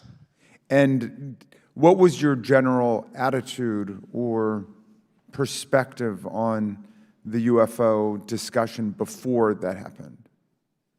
I never felt that we were alone with all the planets out there, but I wasn't a UFO person. I wasn't watching History Channel and MUFON and all that. And have you had experiences or encounters since that happened? No.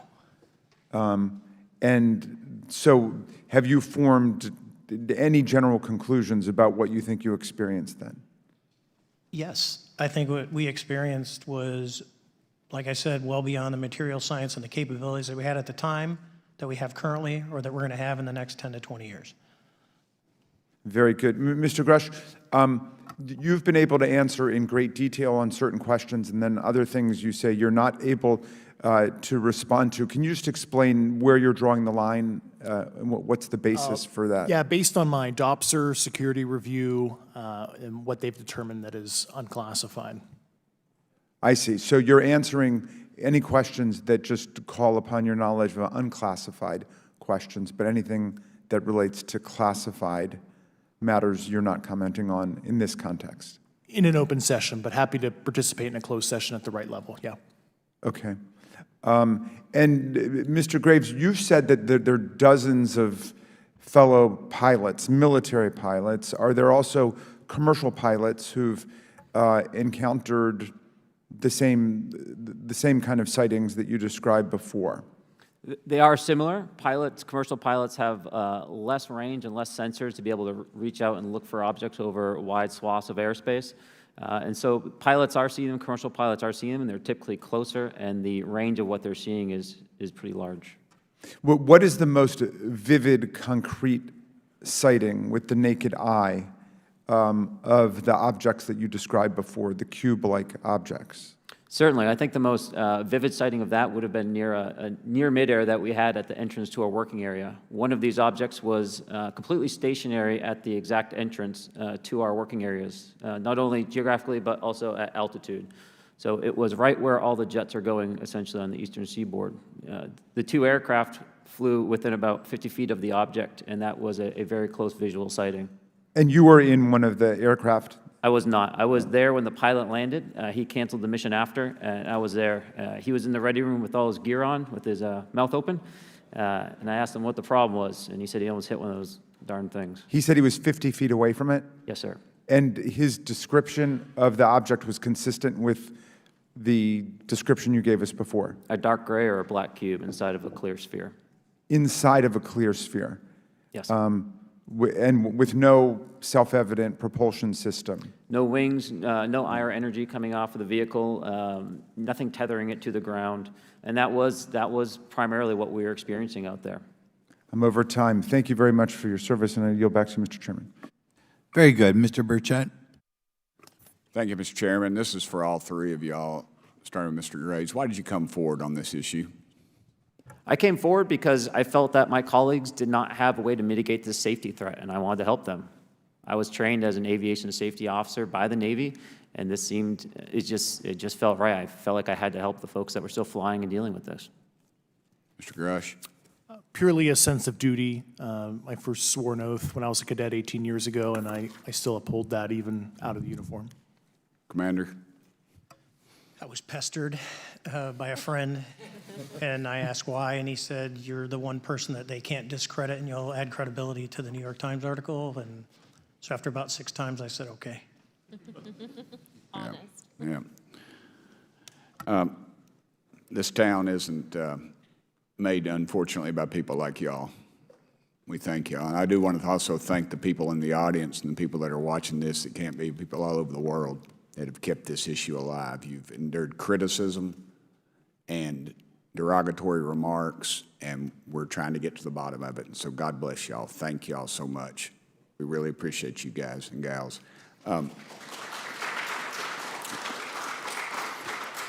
That's why we need term limits. Y'all keep clapping, us politicians just keep talking. So let me ask y'all, how can the public contribute to UAP reporting, and what avenues you think are available to the public to report these sightings?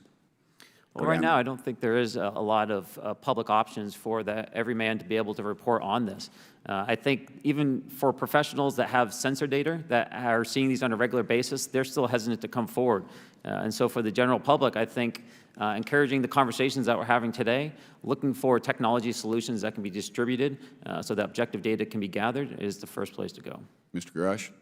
I'll just touch on the whistleblower side of it. I do encourage, current and former military, intelligence community, and industry contractors to come forward in a legal way, either through the IC or DoD or whatever the cognizant IGs are, to lead, join me in this discussion.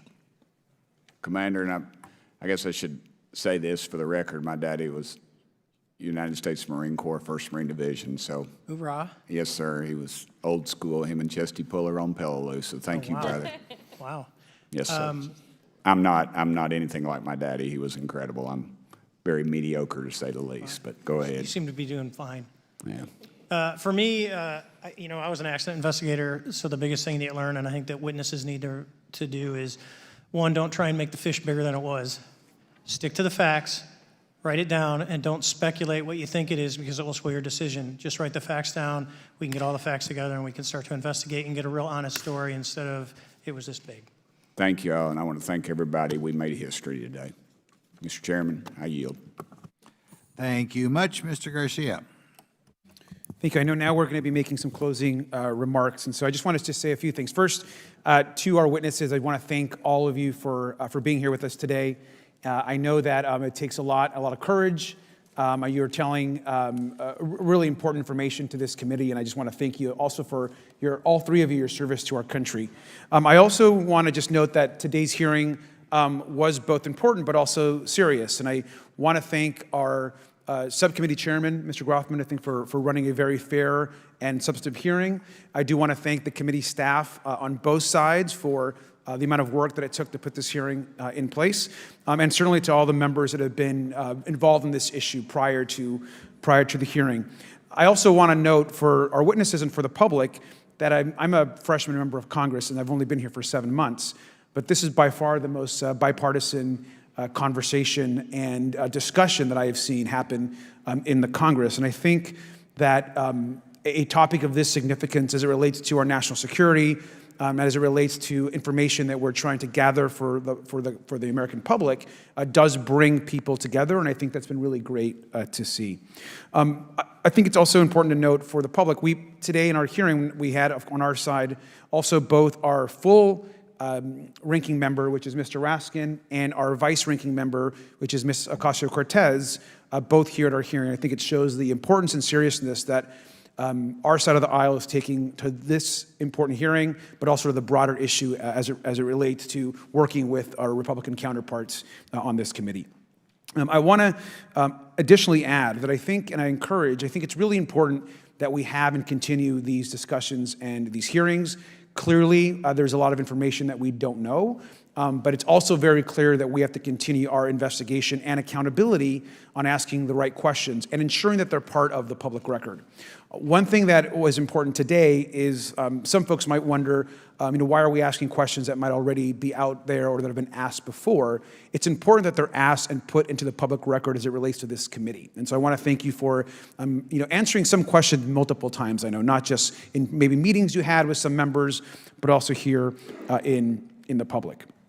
Let me also just add an additional note that it's important also that our friends in the media and those that are not just reporting on this hearing, but that have reported on this topic and that may in the future, the media has an important role in this process. And it's very important that the media engages, does independent investigation, and reports on not just what happened today, but what they see independently as what is happening around UAPs in the broader community.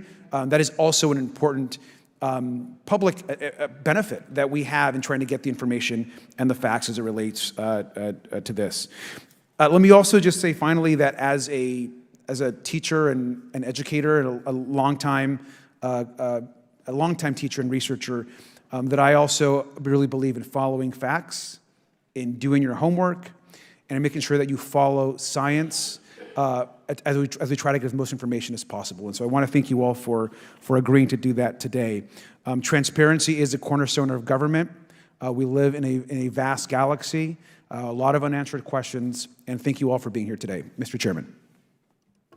Thank you. I'd like to one more time thank Mr. Burchett and Ms. Luna for bringing this to our attention. It's a topic that has interested me since I was in school. It was a very illuminating hearing. Obviously, I think several of us are going to look forward to getting some answers in a more confidential setting. I assume some legislation will come out of this. Sure. I apologize, Mr. Chairman. I need to compliment the folks in my office that did a lot of the work on this. Rachel and Noah sitting behind me here. They're very quiet and humble, but if without them, this thing would not have come off like it did, so I apologize. Thank you. I think we're going to want to look into what we can do to make more of this information public. I think there's certainly a time period after which it should always be made public, and people have been concerned about these issues, like I said, since I was in high school. But in any event, I'd like to thank everybody who was here, sticking through the entire hearing. Without objection, the members will have 5 legislative days to submit materials and to submit additional written questions for the witnesses, which will be forwarded to the witnesses for their response. If there's no further business, without objection, the subcommittee stands adjourned.